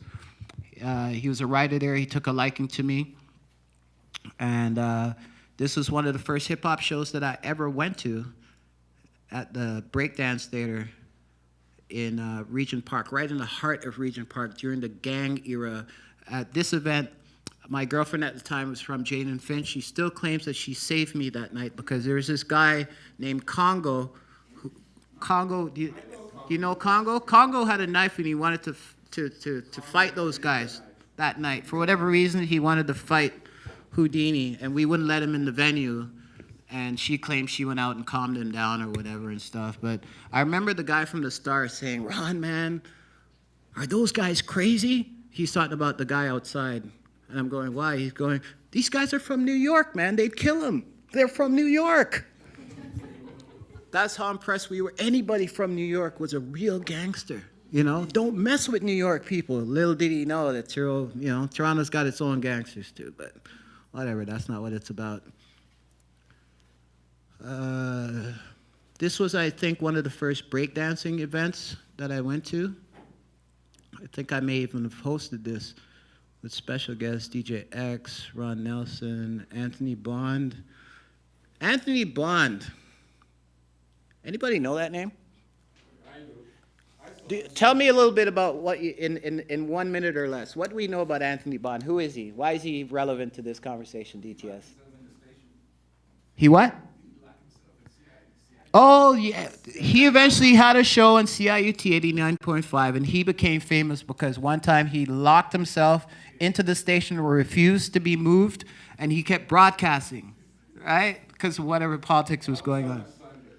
That was interesting. But Anthony Bond was the guy, he called himself Funky Chicken, and when I didn't know anything about hip-hop and rap, he used to come, he was like the Flavor Flav of the Fantastic Voyage program. He used to be a fan, and he'd come down. He gave me my first jean vest that had graffiti spray painting saying Mixmaster Ron MC with these hands that lit up and stuff. And he's also the one who took me to New York, probably for the first time. He lied to me and said he had a cousin there and we could stay there. I had to end up... When we got to New York, for the first time, I ended up having to sleep in my car and showering in a YMCA in a... Like, my car got towed within 2 or 3 minutes of going in to try to find a hotel. This guy was so cheap that when we came back to our very last toll to come into Canada, it was like $10.50. They make you pay road tolls down there. And I had been wiped out of every single cent. No credit card, nothing like that. This guy sat there. He didn't have any money. The lady says, "Well, that's too bad. I'm about to write you a ticket." At the very last second, the stingy boy pulled out the $10 from the pocket and said, tell you, man, poor people, when you're broke and you're in a hip-hop, like, you know it. It's just part of the reality. There's a lot of broke niggas out there, a lot. I used to see Beat Factory people fight all the time because they used to be broke at one point, too. You know, they fight over money when they get their big royalty checks, too. So people never change, right? But... it's part of what happens in the business. Yeah. How do you think this flyer collection could be best utilized at anywhere for the next generation of promoters, DJs, radio hosts? Understand. That's your challenge, though. That's your challenge. You have the vision, and I have a lot of respect and admiration for you because you have a vision, and there needs to be more visionaries. You always say I can't do it all, so I love the fact that we have visionaries, and you could actually think this through with your team of people. I think you hinted to it though, like if you were to put them in chronology by year, there's a story to be told about sort of when things started to happen, when sponsorships started to happen. Like you said, when the name hip hop was there for the first time, it can kind of start to, a story narrative can kind of come out if you start to line them up. Yeah. And even artistically, how things change graphically, the typeface, the images, Yeah, I believe that. Get sued to put Whitney's picture on, those sorts of things. Well, that's stuff that you guys can help me with. I mean, by fluke, I bought a portfolio, and I was able to keep my flyers for most of the stuff that I've done, even though we didn't record, which still kills me to this day. I wish I could hear back some of those old Fantastic Voyage program radio shows. I've heard one or two. There's one featuring a battle of the beatbox, a human beatbox that I produced. It was like 45 minutes of straight human beatboxing, but it was like a battle. Anybody ever heard that online yet? Because you can actually find that. And I listened back to him and go, holy crap, I did that? And I remember doing it. I remember playing it on the radio and getting like no response at the time. Like it took everything in me to edit that stuff from the reel to reel and put it together. And then nobody said anything about it. And then looking back on it, it turned out to be one of the best shows that I've ever done. So that's kind of cool. You can still find some stuff like that online. Anthony Bond, the same guy, Funky Chicken, the same person we are just talking about. He brought Lisa and the Cult Jam to this venue here. That's not my show. This one here, LL Cool J. I spoke about this on Instagram. Let's see if that's the right one. Also, it's Sunshine Sound Crew, April 11. No, this wasn't the right one. I wasn't hired on that other concert hall show. But this one was the guys who did the Twilight Zone, the Asun brothers.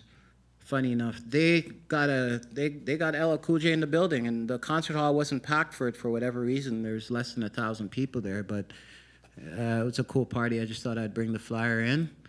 And okay, so I think, I did miss a couple of them. Another person's flyer is Driftwood Community Center here. In this case, the Beastie Boys came to town. I happened to get some time to spend with the Beastie Boys and with Chris Shepard when they came. The Beastie Boys actually opened up for Madonna another time at Maple Leaf Gardens. Can you believe that? I saw them there too. Hung out with them a little bit. Okay, and are we done?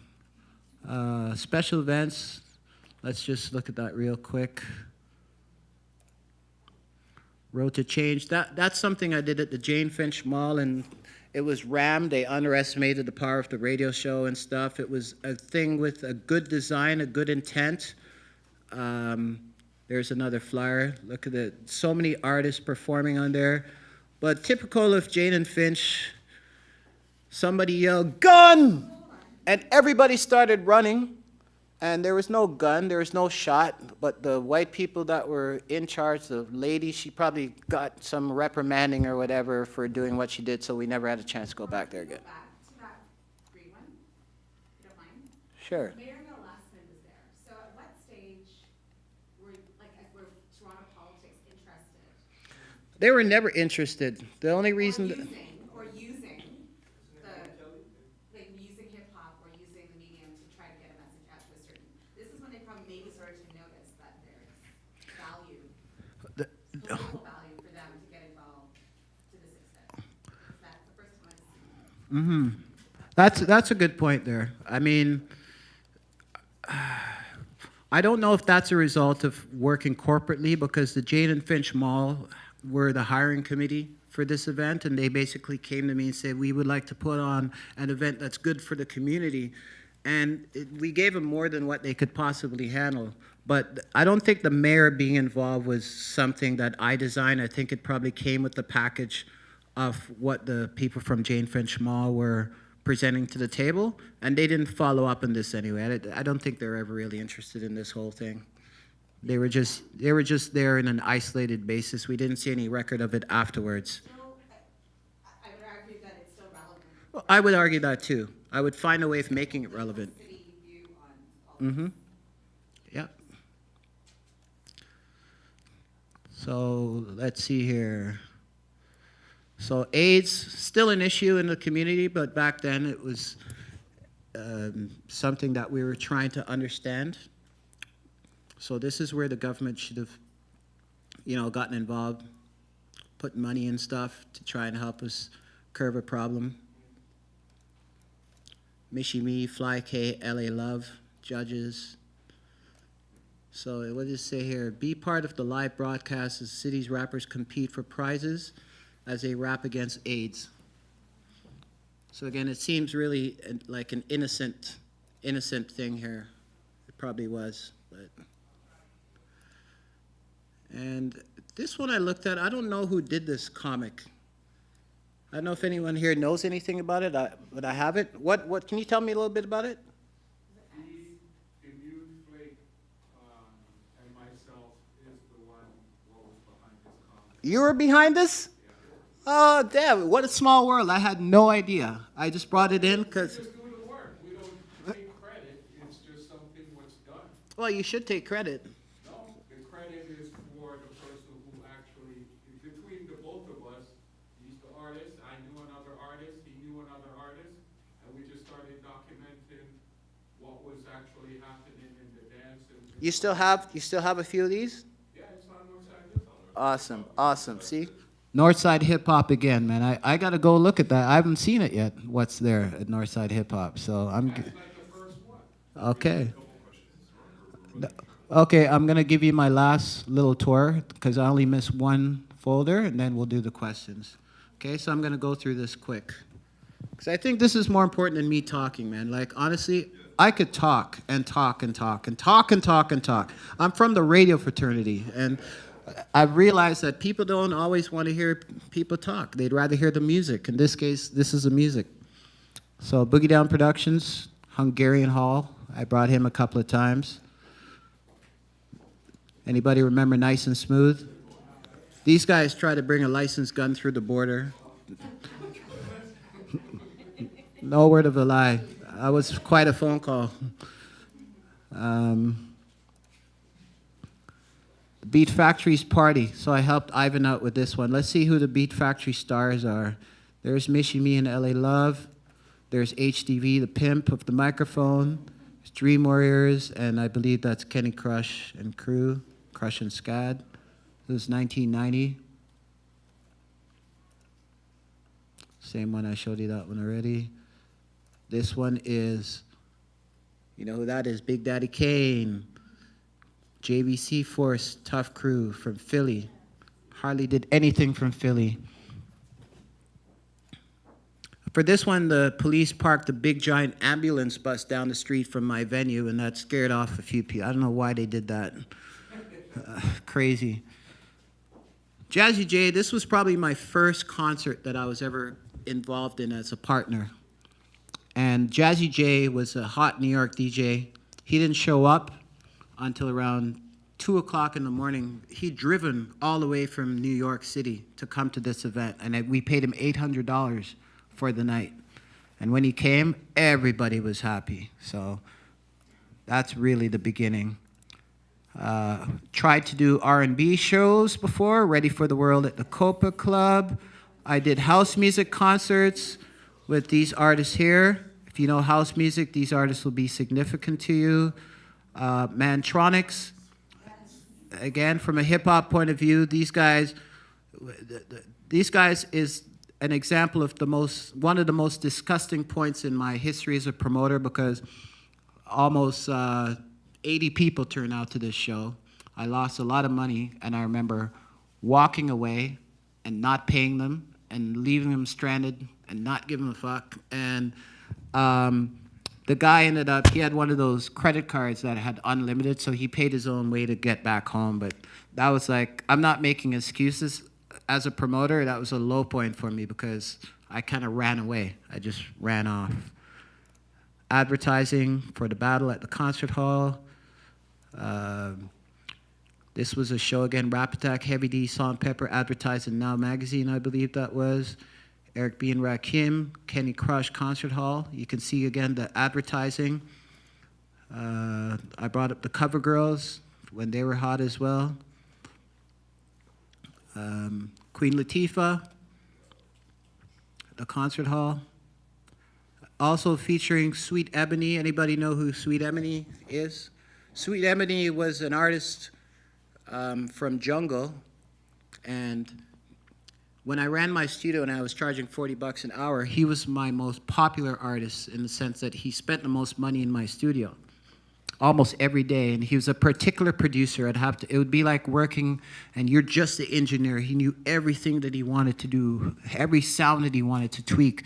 Then one day, I get a phone call, and I find out that the same person, because he wanted money or needed money, and hopefully it wasn't to pay for my studio time, but allegedly this is what happened. He knocked on somebody's door. When the door opened, he used his big giant shotgun and murdered them on the spot. He only came out of jail probably a few years ago. He did life in jail. And he's friends with some of the people you're friends with. He may even be here right now. I haven't seen him in years. But yeah, Sweet Ebony that's who I'm talking about. Now this show here was the last show that I ever did in hip hop. Anybody know the reason why? Yeah, that's the big fight. What happened? He was worried, right? He was acting a fool that they got beaten in Toronto. Yeah. Who got beaten in Toronto? Yeah, Okay, well, that was at Varsity, right? yeah, that was. Listen, I did one other show at Varsity, which was the Run DMC Rap Fest, but I have always worked with my own money as a promoter. But see these people here, TJP, whatever they're called, they really wanted to work with me. They took the same show to Montreal and lost money in Montreal. When they came back to Toronto for this show the next day, they didn't tell me that all the money had been lost. They basically set me up to take a fall. And I was not able to put this show on, and I believe the artist went on stage and dissed the promoters and said they weren't going to go on, and I ran from that venue. I literally got out of there in a car. I was scared for my safety. I didn't know what to do. I basically said, you know what, this is it for me. I was set up. No one's going to care who the other guys are. They only care about the name that's the biggest on the flyer. So as far as they're concerned, they don't want to hear excuses. I'm the one that screwed up. The other people get off easy. But the real truth was the other people had lost all the money that I needed to use for this concert, and they didn't tell me. So they came here and lied, and then all of a sudden I'm opening my doors and there's no money. So I had to go on Rap City and apologize to the people that Rap City was associated with this concert right here at the top. So it was one of the most lowest points in my career promoting concerts. Quick question, was Common Sense the old name of Common? Yes, yes.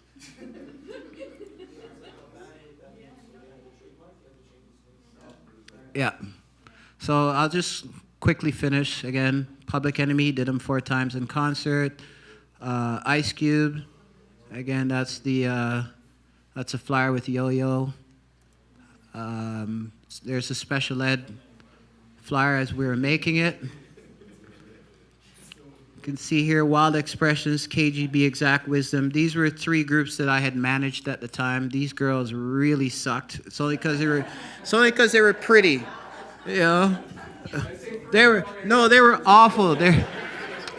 The guys at Beat Factory used to laugh at me because they knew that I was dealing with garbage quality, but they seduced me with their aura. Like, I love women, and kept working with these girls, but they were so bad. One girl couldn't sing, the other girls couldn't rap. It was awful. But yeah, and I had contracts for them too. Can you believe that? Thanks to Ivan Barry's lawyer again.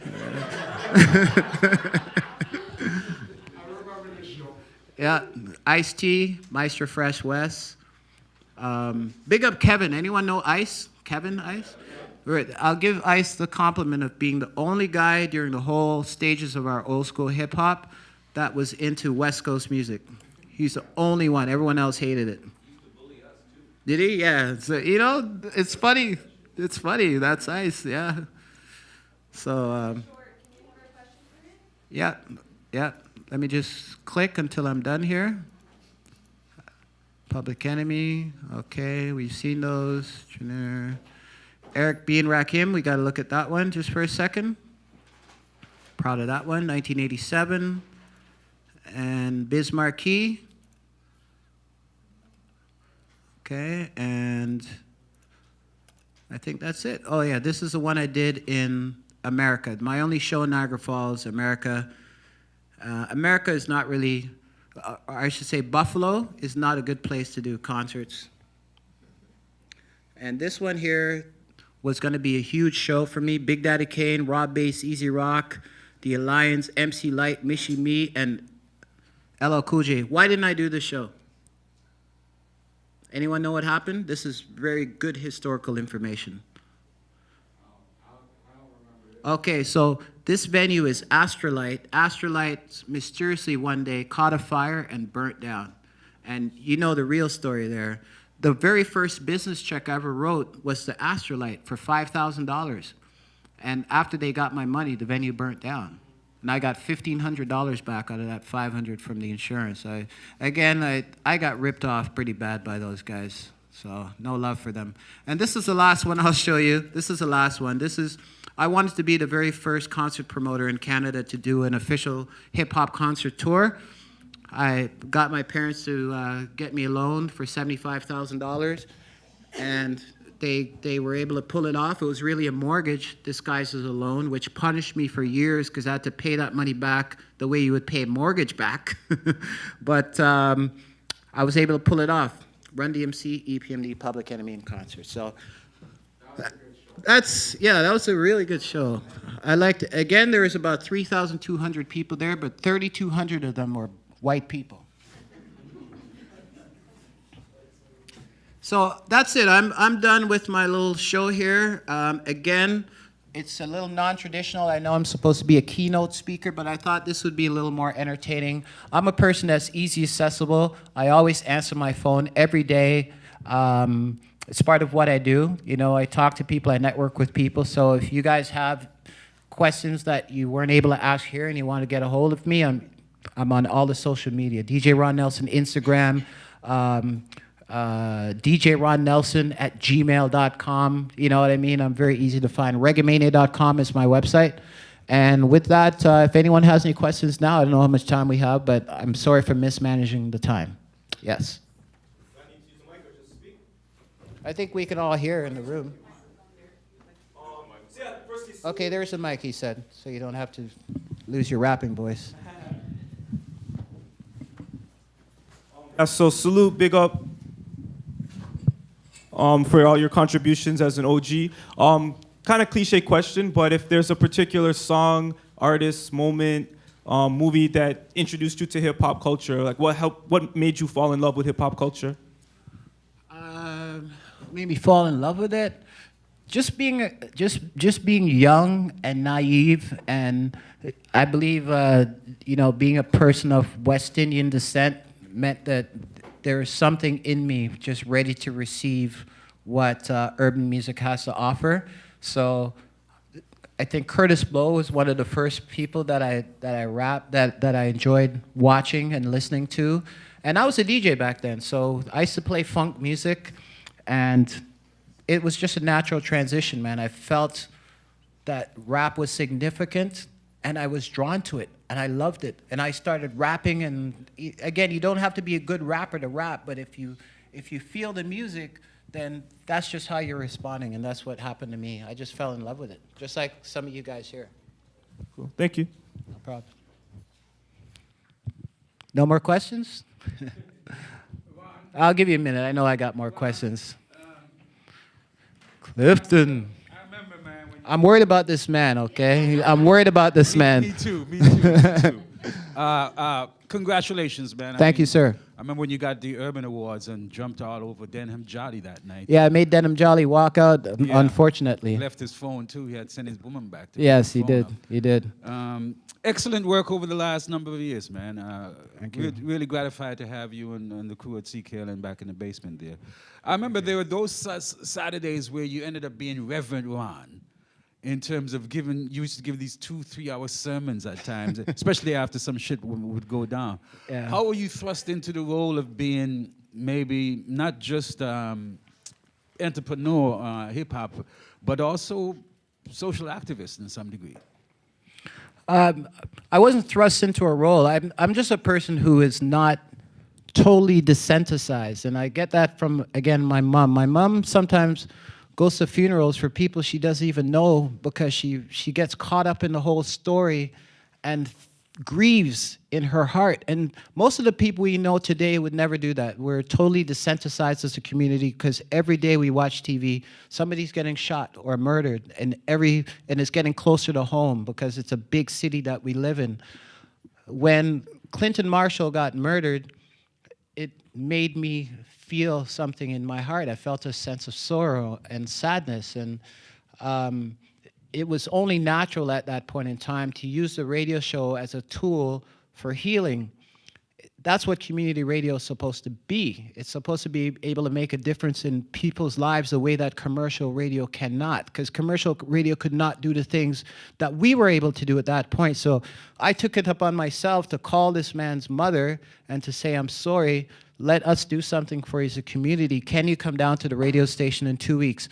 Can you get the pastor who was at the funeral and who spoke so lovely to also come down to the radio station? Can you come down to the radio station?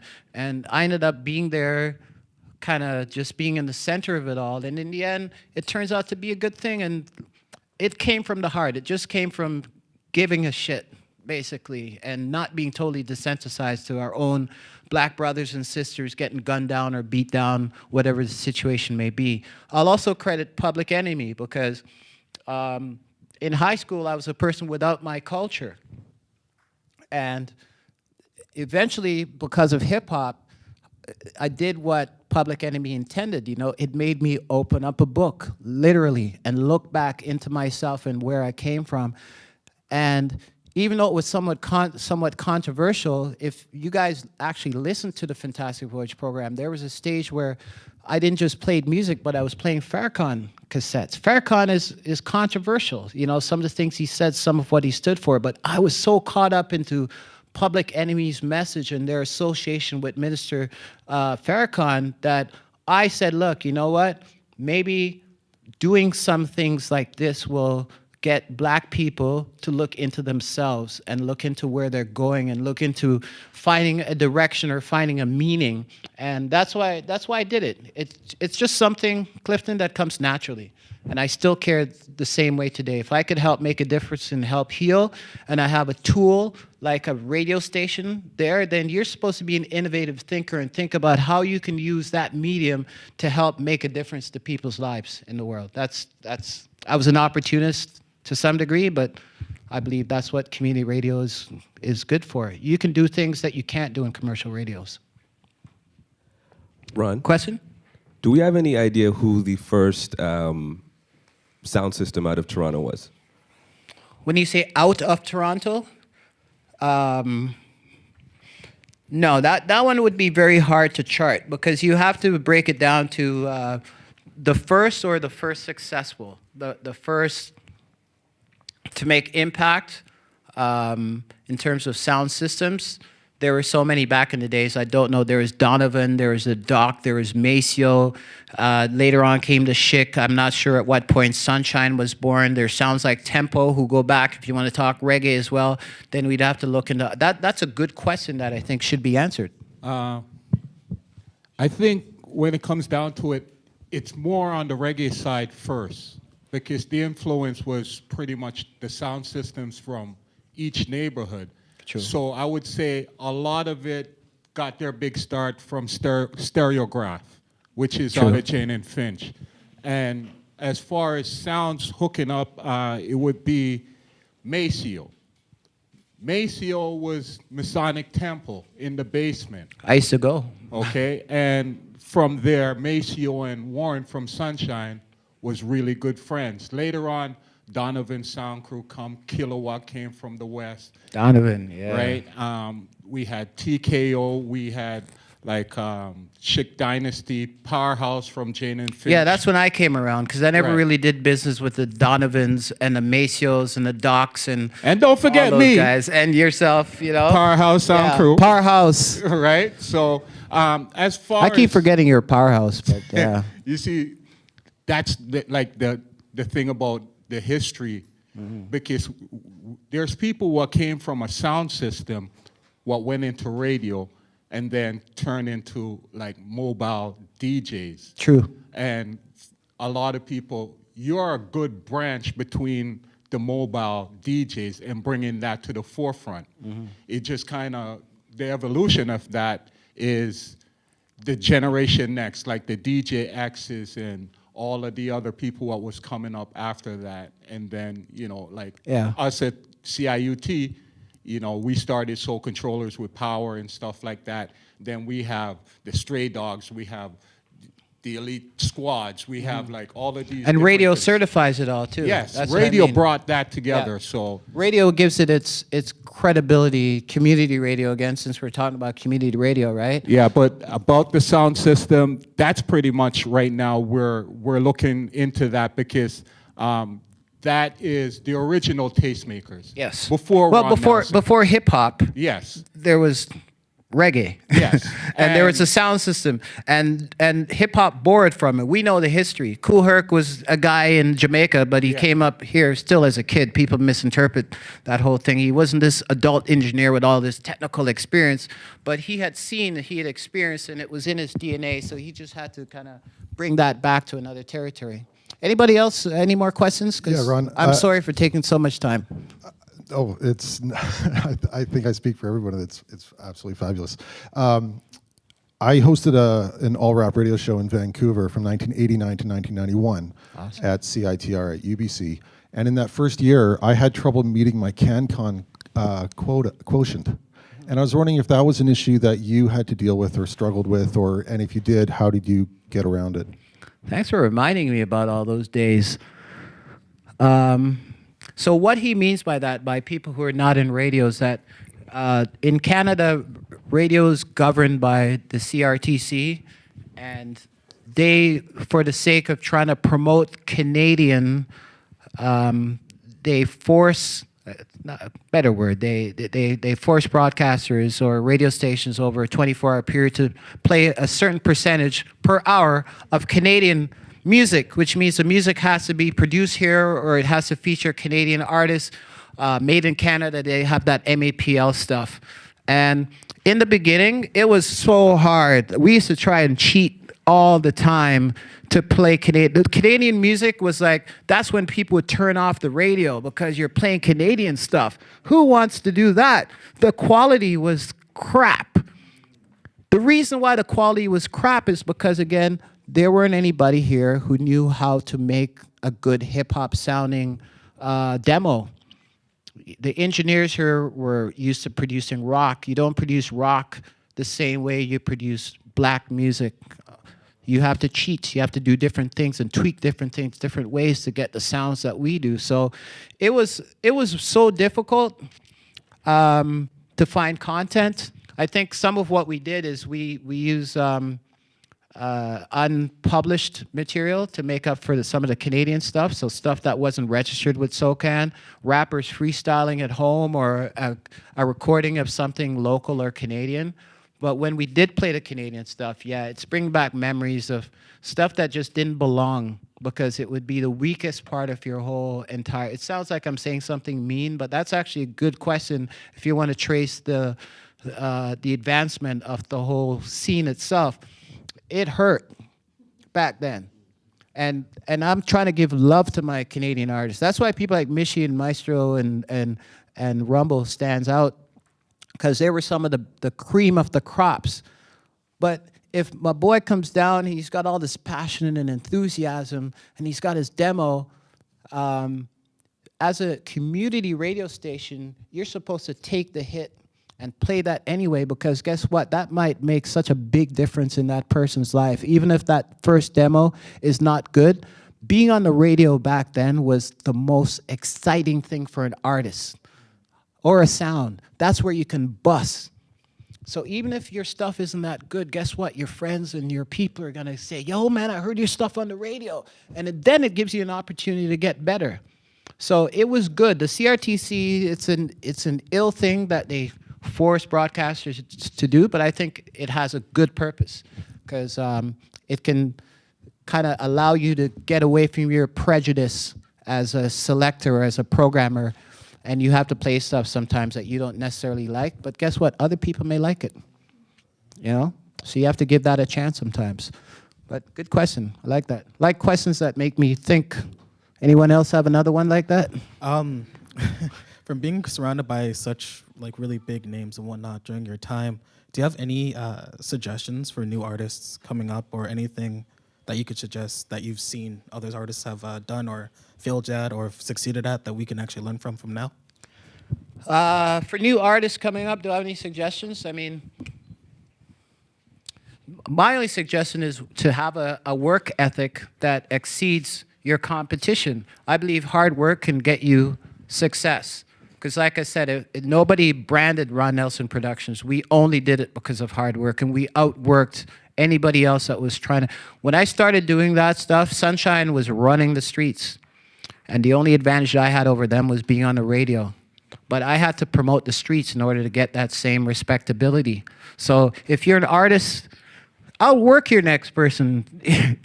Literally, just if you have the skills already, in life, you know, it's hard to balance things. If you've got a girl who's giving you trouble, you got a full-time job, you think you might be losing it, you want to go back to school, take a course, money is a bit of a problem, whatever.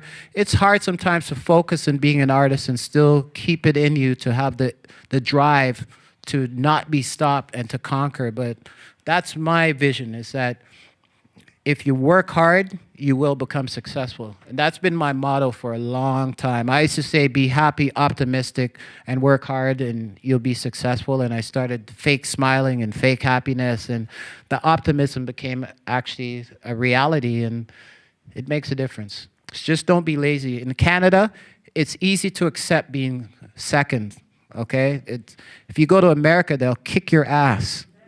You cannot have that work aptitude that some of us have here, where we can sit back and smoke our blunts and drink our whatever and, you know, go into the studio and think it's all that.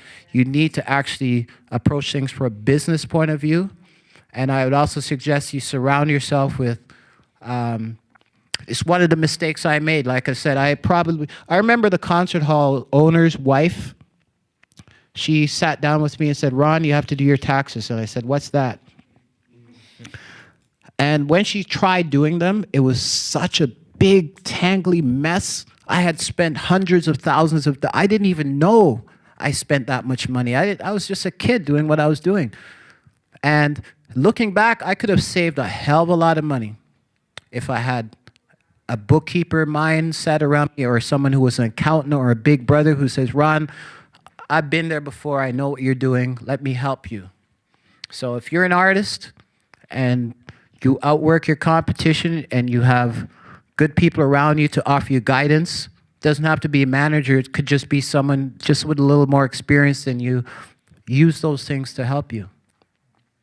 Anything else? Hi. So I'm in Laurie Beckstead's radio broadcasting course right now. And for that course, we have to like create a radio station. And I decided to do with my group a hip hop radio station, just because there's no hip hop radio station that's like big in Toronto right now. So we had Flow before. Why do you think the format of Flow didn't succeed? You want to open up that can of worms? Yeah. Yeah. Whoever needs to. You believe that, Clifton? Well, Flo, not to offend anyone. Not to offend Mark, anyone. you should have scheduled more time. I'm sorry. I just wanted to. Yeah. Okay, so. Yeah, I don't understand the relevance. Sure. Yeah. Yeah. For sure. Yeah. All I can say though is that you know, Flo got sold and it made money, right? Yeah. So good for the person that owned Flo, right? He wanted to make money. Yeah. I'm in this not just to make money. I'm in this because I want to help my people. I want to help my culture. I'm not going to be lying about it. I'm going to be telling the truth about it. But a lot of people, that's what defines success. It's just money. The only thing that pissed me off about Flo, do you remember the very first song they played? It was a friggin' reggae song. Why the hell did they do that to me? Because as soon as they played that one song, they got rid of everything reggae and started playing that sellout stuff. So Anyway, I made Denim Jolly get up and walk out.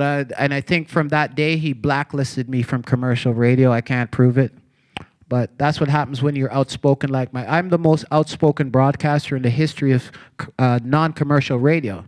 I say things, I don't care if it pisses anybody off. I do it uncensored, I tell the truth. That's been responsible, I think, for my success as well as my downfall, maybe. But I say it how I see it because I don't have to kiss ass anybody. I'm not asking you to give me a job or I don't have to keep a job anywhere because of me telling the truth and having to be worried about it.